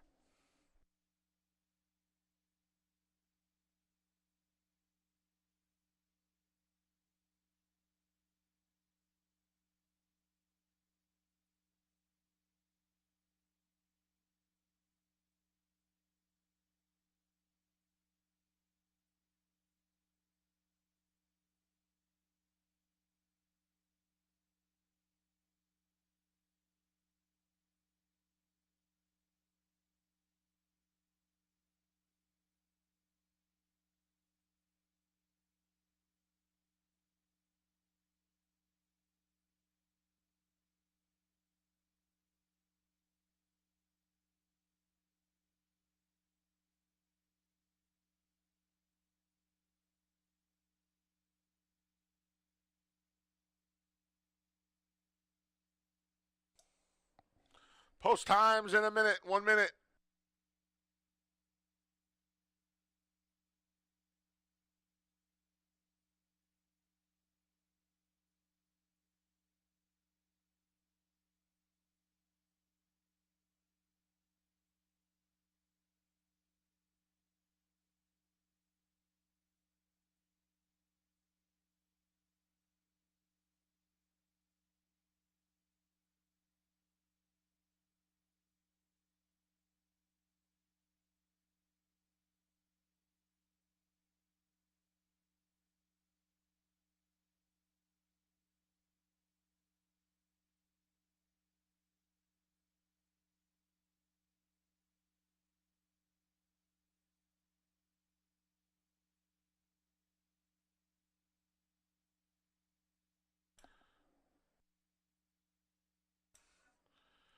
The field for race 6 has made its way to the starting gate, and it's post time. Riders off to number 4, Bet the Palace. Bet the Palace will be brought around to the front of the starting gate, as is his wont, and be backed in. And then Andre Worry, who's looking for his second win on the card, will climb back aboard.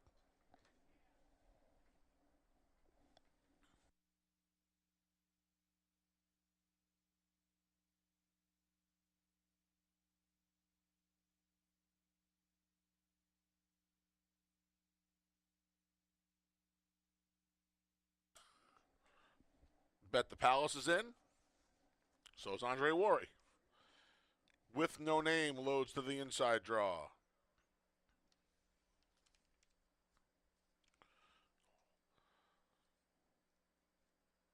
One of the 2 long shots in here, the Wipers on the bus goes in. Now the rider's off the 1 interchanger.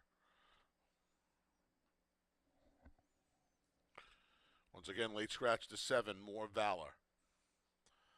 As interchanger goes in without, Jose Baez will climb aboard in the gate. As With No Name acts up a bit. BC Glory Days goes forward. Here's Peaceful Persuasion. And the last to load is the other part of the entry. Noah's Destiny. They're in the gate. And they're off. Noah's Destiny, last in, first out. Quickly opens up a half length. Coming to his throat latch immediately is BC Glory Days. Back in third is long shot Peaceful Persuasion. The other part of the entry, interchangers fourth along the inside, just ahead of Bet the Palace. The 2 at the back are With No Name and the Wipers on the bus. 8 lengths from front to back here. BC Glory Days taking it to Noah's Destiny through a quick first quarter in 22-2. They're midway on the turn. BC Glory Days. Noah's Destiny's in hot pursuit. Peaceful Persuasion at a big price trying to keep up. From the back, With No Name comes up the inside with Harkey. Then we come back to Interchanger and Bet the Palace. The trailer still the Wipers on the bus. Off the turn into the stretch. BC Glory Days. There's a big opening at the rail for With No Name through a 46 and 2.5. Past the 8th pole, it's still BC Glory Days. Interchanger's coming. So is With No Name. Almost home is BC Glory Days. Trying to get him With No Name. BC Glory Days now. Interchanger surges. Interchanger, yes. Interchanger. It looks like With No Name put it on BC Glory Days for place. Bet the Palace was there too in 106 and 1.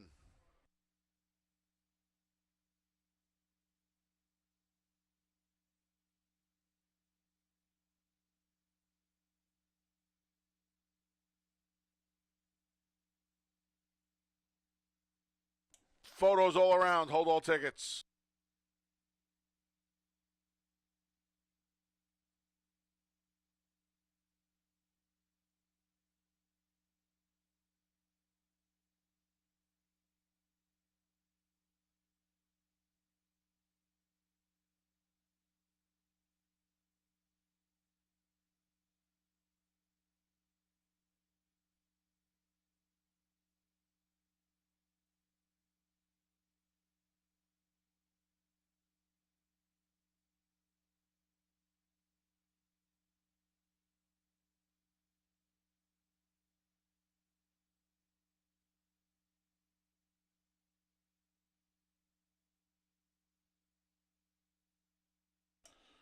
Number 1, Interchanger was first. 2, With No Name second. 5, BC Glory Days third. 4, Bet the Palace fourth. 1, 2, 5, 4 in race 6. Once again, late scratch of the 7. If you have the 7 and pick 4s, pick 5s, or pick 6s, you got the post time favorite. That was the number 2. Second place finisher With No Name.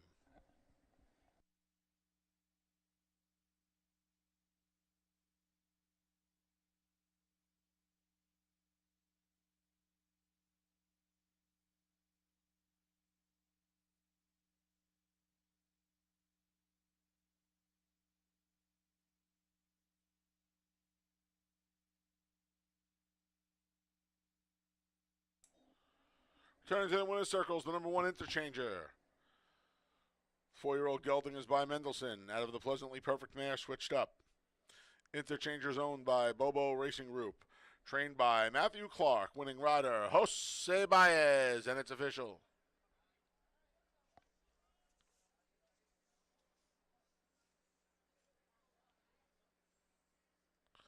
$2 double 5-1 31-40. $2 double conso 5-7 5-70. $2 exacta 1-2 21-20. 50-cent try 1-2-5 a sawbuck, and a 10-cent super 1-2 5-4 $3 72 cents.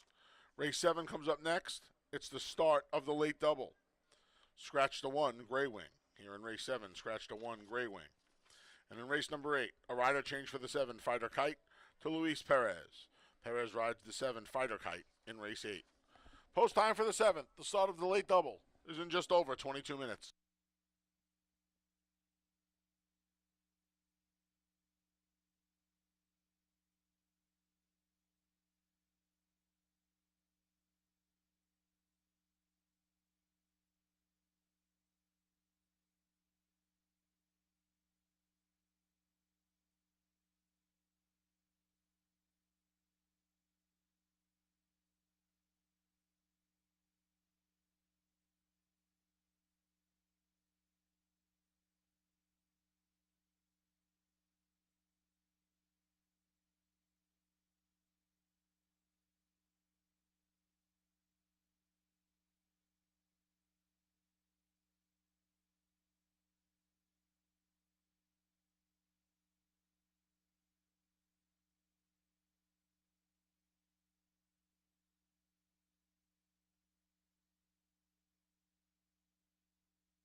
All right, last double of the card starts in race number 7. That was Interchanger, the other half of the one entry. Those teaming up as Noah's Destiny was Hound and BC Glory. His Interchanger turning back in distance, coming back to Finger Lakes, and winning at 5.5 furlongs. First sprint victory for Interchanger, who's by Mendelson. Just has been strictly a route horse, but finds a little punch at the 5.5 furlongs, able to close and get the victory for Matthew Clark. All right, 7th race, we scratched the 1 part of entry, Gray Wing. This is our feature race of the day. Well, we had a good one earlier, too. Remember, the first race was a pretty nice race as well, as was the third. So we've had a few real good quality races. This one is the 1 state bred. And looking at some of the horses, a lot of early money on Sharpez, who was off of a 23 last time, a horse that normally shows speed and just kind of ended up running evenly as the favorite. Maybe he'll show a little more speed today, but he does have some speed inside of him. That might make it a little tougher for him. I did think the horse that would get the trip would be the 1A, Sigler, who's making his second trip over the trap. I mean, he had a slow start that day, made up some of the ground, and then flattened out. It was Sharpaz who came back on to finish ahead of him for the third position at 5.5. Looks like he's a little better at 6 furlongs, but he looks like he's got some pace to chase. You know, CJ's Grand Slam from the rail is going to be going to the front end, and then you got Production Credit and Sharpaz who like to be in the race early. So maybe Sigler could sit the nice trip and try to chase them down. He's currently at odds of 4-1 as the remaining half of the 1 entry, despite all the touts. The 6, Sharpaz, yeah, he'd won 2 in a row, going shorter at 5 furlongs and then 1 at 5.5 against a decent field. And then he tackled some tough ones with Bustin' Away, who's been unbeatable here at Finger Lakes, and Don't Lose Cruz, who ran second earlier against a tougher field. East Coast Girl also came out of that race to win, so that was a tough group that he was up against. And so then he moved to the 1 state bred, so you'd think he would do well in there because it's an easier condition. Well, he didn't make the lead, and he's kind of ended up chasing the 23. Maybe he didn't like the racetrack that day, as his prior start on an off track, he didn't do as well either. So, you know, maybe on the fast track today you see a bounce back effort from Sharpaz, who's getting a lot of early play at odds of 3-2. The true closer in the race is the 3 Noble Journey, so he'll have that advantage of being a horse to come from out of it. Ran a second behind Tacony Road, who we just saw win the other day. His previous start wasn't that good. He is truly at the mercy of the pace, but it does look like he's going to get one. He comes off a little bit of a break. He's been laid off since June, but if he'll be last early, but if the pace takes its toll, he'll be making that late move. It's a good chance to be in the number. Exacta Tri Super and Daily Double offered in race number 7. Again, we scratched the 1 part of entry, Gray Wing.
The field for race 7's coming out onto the track.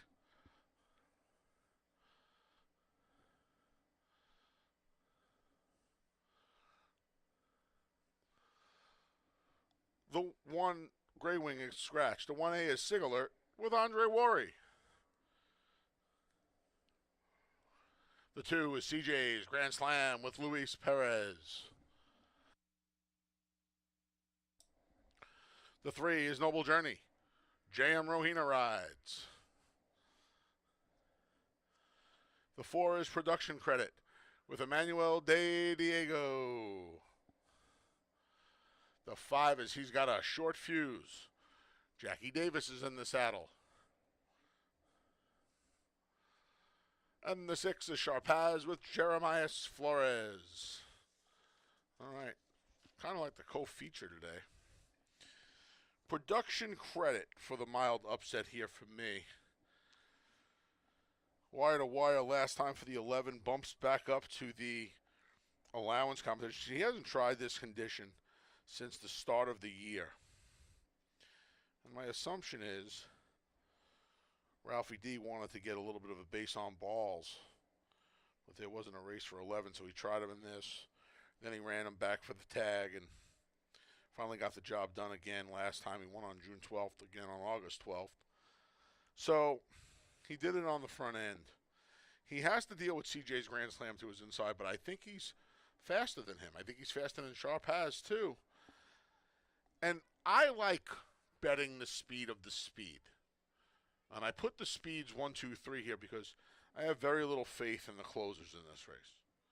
So I went to the 3 speed, and I put them in an order where I think A, they're fastest, and B, I won't lie and tell you this didn't play a role in my selecting this race. I wanted the horse that was going to be the best price. So he's the fastest early, I think, and he's the best price on the board.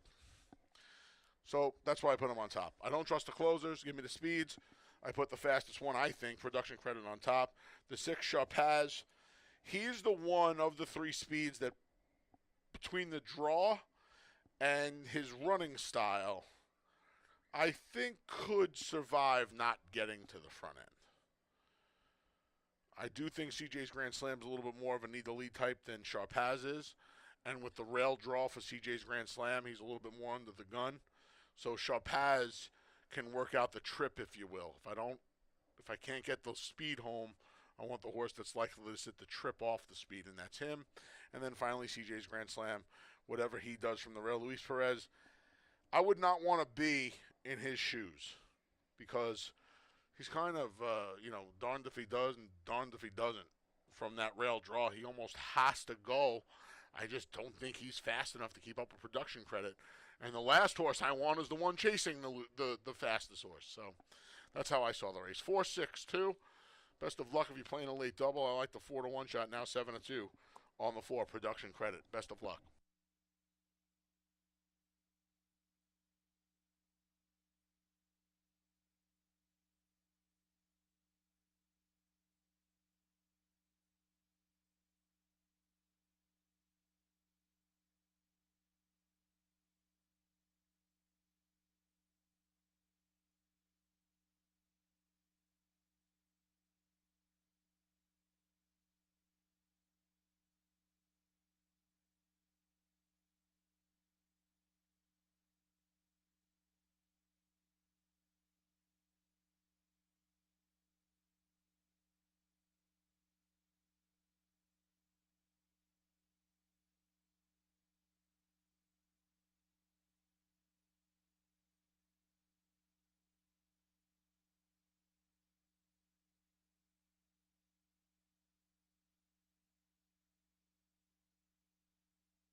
Post times in a minute. 1 minute.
The field for race 7 has made its way to the starting gate, and it's post time.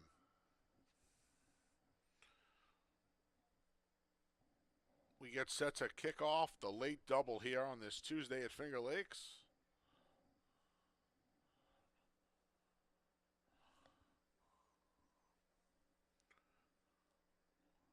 CJ's Grand Slam, the first to load.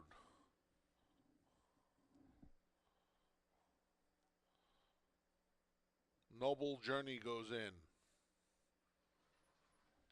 Here's production credit.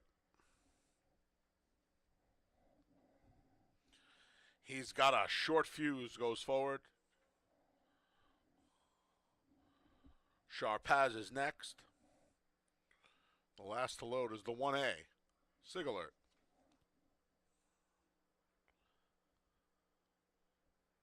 They're in the gate. And they're off. Sharpaz broke a bit slowly. Production credit right to the lead. To the inside, CJ's Grand Slam. Then Sig Alert rushing up now after the tardy beginning. Here comes Sharpaz to join the fray as well. 4 lengths back, it's Noble Journey. And the last of them all is he's got a short fuse production credit. Tackled by Sharpaz. These two go through an opening quarter in a sharp 22-2. It's 2.5, 3 back to Sig Alert, who's in third.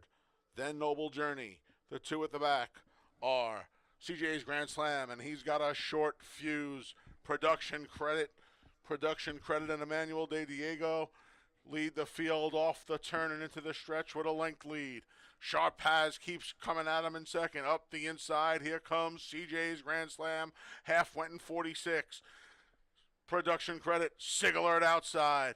Up the inside, CJ's Grand Slam. CJ's Grand Slam a short lead. Sig Alert surges. CJ's Grand Slam, Sig Alert. Sig Alert, CJ's Grand Slam. Sig Alert. Oh, about 3 parts of a length. Noble Journey came on late for the place. Tight for third with CJ's Grand Slam and production credit in the mix in 105-1.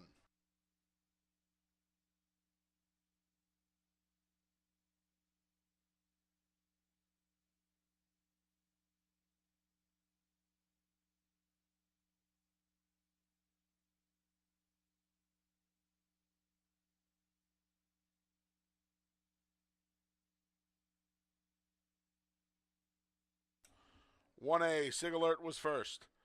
3, Noble Journey second. It's a photo for third.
4 production credit third, 2 CJ's Grand Slam fourth. 1A 342 here in race 7.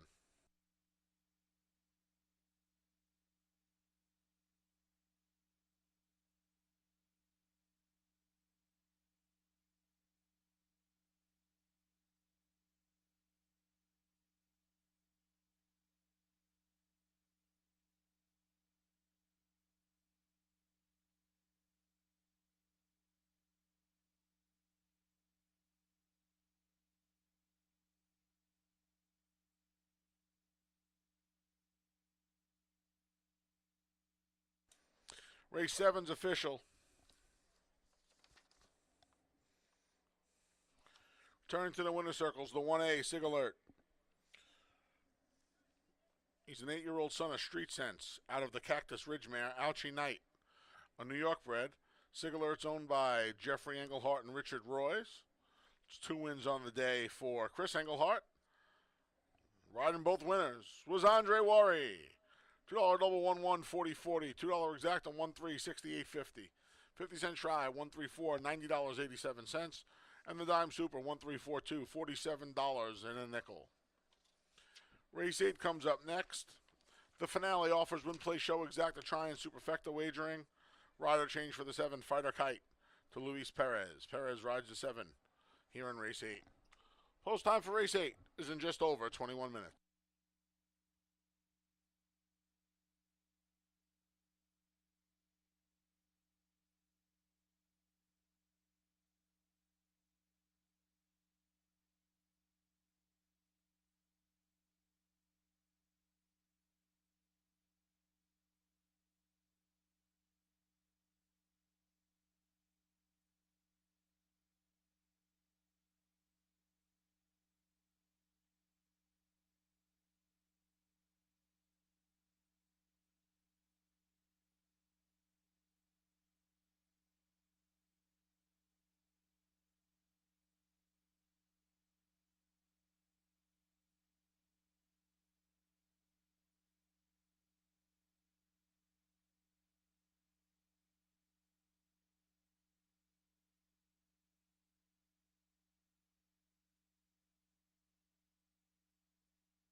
Folks, don't forget to come out to Finger Lakes Racing, Gaming and Racetrack on Monday, September 23rd. A couple of stakes races that day, the Lady Finger and the Aspirant, as well as the Leon Reed Memorial Stakes. 3 stakes on the card, but that's not all. The $2 hot dogs are back and $1.50 fountain sodas while supplies last. This is breaking news. September 23rd, Monday, September 23rd. 3 stakes, the Ladyfinger, the Aspirant, and the Leon Reed Memorial Stakes. $2 hot dogs and $1.50 fountain sodas while supplies last. Don't forget to come on out on Monday, September 23rd.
Folks, we have a late rider change here to announce for the first time. In this race, the number 3, Bustin' Credit, make the rider Jackie Davis. Jackie Davis rides a 3, Bustin' Credit, here in race number 8.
Getting ready to conclude this Tuesday card, and that was Sigler. Uh, Andre Worry for Chris Jeff Engelhart and Rick Royce, one of the top owners here at Finger Lakes. Sigler, top percentage owners. Sigler able to get the trip and sat a perfect trip under Andre Worry to get that victory in race number 7. Big surprise there was the price on that horse. Maybe not touted as much as I thought it would be. 5-1. 11-9 claimers the last, and you see the money on the entry, 2 for the price of 1. You got a speed and a closer.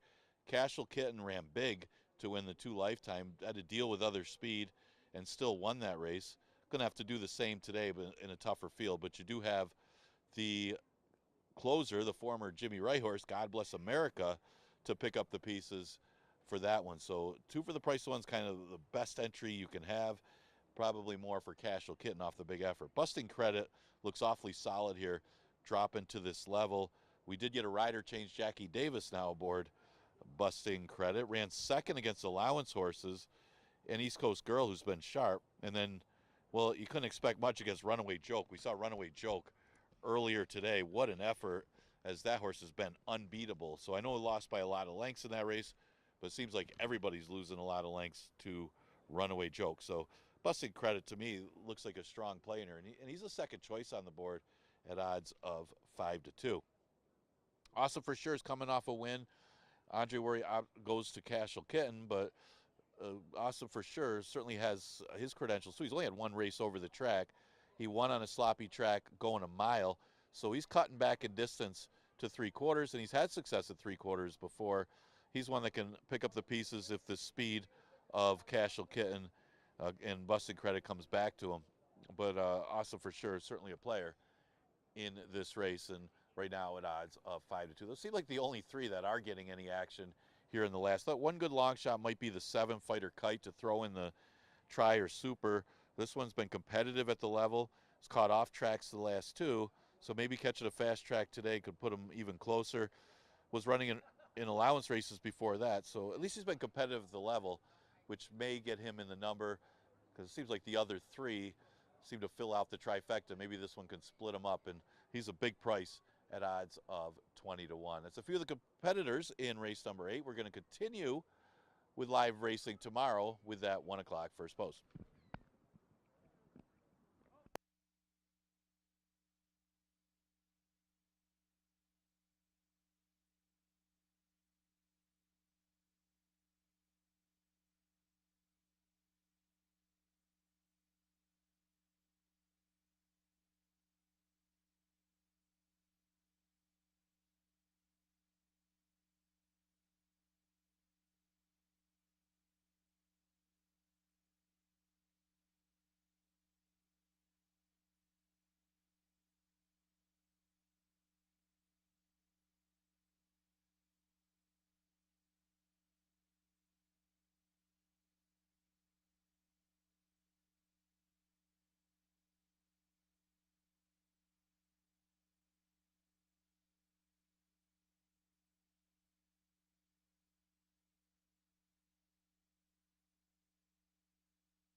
The field for race 8 is out on the track.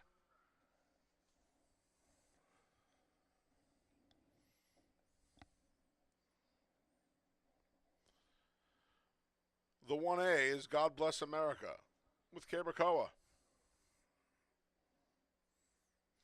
The 2 is Mudville 9, Heman Harkey Rides.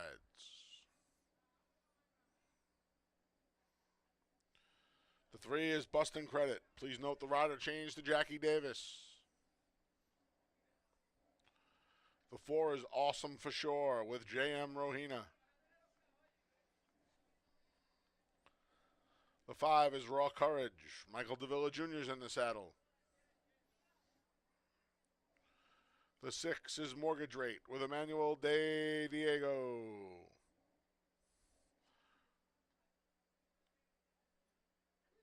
The 7 is Fighter Kite. Please note the rider change to Luis Perez. The 8 is Ripe for Mischief with Jose Baez.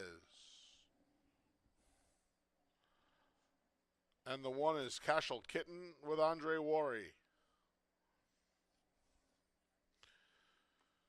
They're making the entry 6-5 here. Maybe I was foolish not to like the entry, but we'll get back to them. The 3 Bustin' Credits where I landed here, dropping from the allowance tries back for the 11,000 where he was super competitive in the 2 life off the November layoff. He crushed him off the waiver. Paul Barrow took a couple of shots at the 3 life allowance. Can't blame him. Now he's back in where I think he belongs. Should sit just off the pace. Jackie Davis going to pick up the catch ride here. Square price at 9-2. I put Bustin' Credit on top. Awesome for Sure. Ships in. Chris Englehart looking for win number 3 on the day. This horse came in from Gulfstream, got the job done going a mile, cuts back to the 6 now. I wonder if he can sprint, or I couldn't say wonder if he can sprint. He can sprint. I just wonder if he's as effective sprinting as he was going along. He broke his maiden going 3/4 at Aqueduct as a 2-year-old. He has a gaudy 71 buyer figure in his start 2 back at Gulfstream Sprinting. He runs that. They're all running for second money here. Tote board shows that he's taking some money into that entry now. See if father could beat son. 2-1 on Awesome for Sure. Finally, the 8 Ripe for Mischief. 3rd off the layoff, cuts back. Got the job done for the 5,002 life off the waiver for Dana Saul. Stretched out to the mile to no avail. Now cuts back. He's a perfect 2 for 2 at Finger Lakes going this distance. He's 2 for 4 overall at Finger Lakes. 2 for 2 going the 3/4 of a mile. Mortgage Rate has some speed. Cashel Kitten from the rail has some speed. Bustin' Credit has some speed. If they hit, I think Ripe for Mischief is ripe for an upset here, and he's a juicy price at 9-1. 3, 4, 8 from me in the finale. Thanks for joining us today. Back at it tomorrow to wrap the week with an 8-race card that goes to post at 1 p.m. We'll talk to you then.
Post times in a minute. 1 minute.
The field for the finale's at the gate, and it's post time. Cashel Kitten goes to his inside stall 1.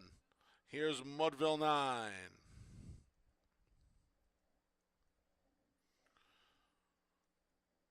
Busting Credit goes in. Awesome for sure, just ticked down to favoritism. Chris Englehart looking for his 3rd training win on the card. A big price on Raw Courage. Fellow long shot Mortgage Rate goes in.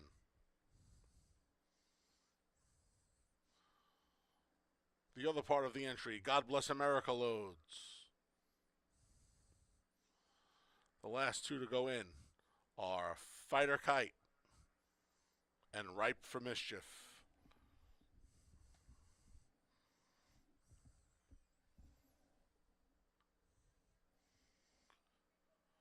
There in the gate.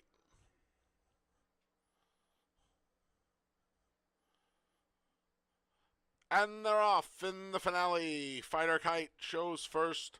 Now rushing up, there's Busting Credit, and from the rail, Cashel Kitten. Cashel Kitten assumes the lead. Right there in second is Busting Credit. Mudville 9 move up to be 3rd, followed by Mortgage Rate 4th. Then we come back, moving up in the pink silks. There's Awesome for sure. The favorite has about 4 lengths to make up. It's a gap of about 8 to God Bless America and the trailing duo of Raw Courage and Fighter Kite. 22-4 the opening quarter. Cashel Kitten, Busting Credit, chasing in earnest, and now these 2 races a team. They have 2 on Mudville 9, and Awesome for sure, who's under a ride as they make their way to the top of the stretch. Cashel Kitten and Andre Worry looking for 3 on the day, cuts the corner off the turn and into the stretch and has a length lead through a half and 46-2. Cashel Kitten leads them. Awesome for sure. Dead aim outside. Mudville 9 up the rail. Awesome for sure. Going well on the outside and comes right to Cashel Kitten. These two seem to brush their 16th pole. Cashel Kitten. Awesome for sure gets the better of Cashel Kitten. And Awesome 4 draws off 2 or 3 parts of a linked win. It was Awesome for sure over Cashel Kitten. Tight for third. Final time was 1:11 and 4.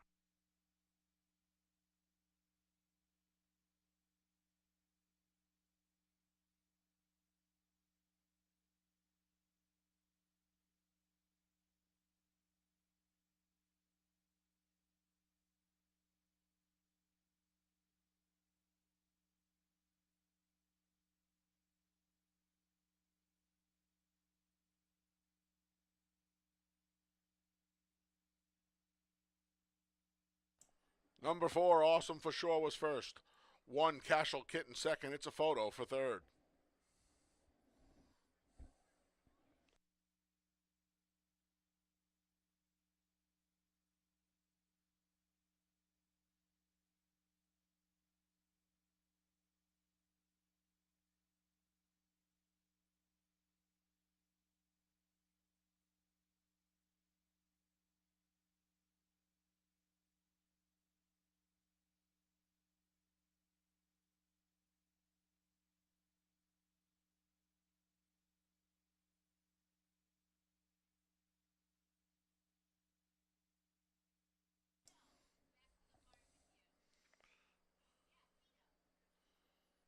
Show photo goes to the 2, Mudville 9. 4th, 5, Raw Courage. 4-1-2-5 in race 8.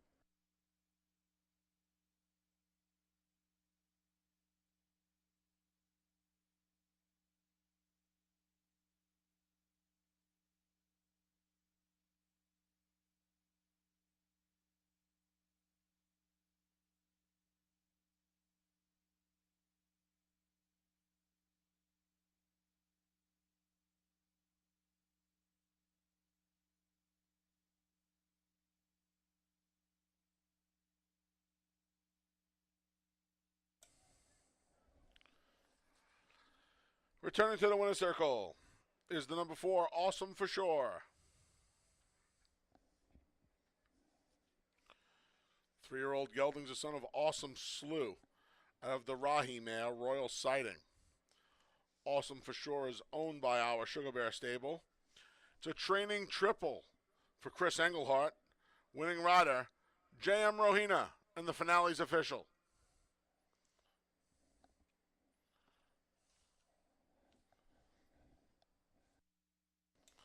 $2 double 1-4, 49 even. $2 exacta 4-1, 16-20. 50-cent try 4-1-12, $25.12. 10-cent super 4-1-2-5, $79.35. 50-cent pick 3, 1-1-4, $48.62. 50-cent pick 4, 5-1-1-4, $214.75. 50-cent pick 5, 1-5-1-1-4. $1,325.50. Pick 6 was hit. 6 of 6, $933. Conso 5 of 6, $23.90. That wraps up the live racing portion of the day here at Finger Lakes Gaming and Racetrack. The casino stays open until 4 a.m. Live racing resumes tomorrow. We wrap the week with an 8-race card that starts at 1 p.m. Past performances for that card will be up sometime around 6:30 this evening at fingerlakesgaming.com. Until then, on behalf of the broadcast team, staff, and management here at Finger Lakes Gaming and Racetrack, I'm your track announcer, the Big A, Anthony Stabile, thanking you for joining us today.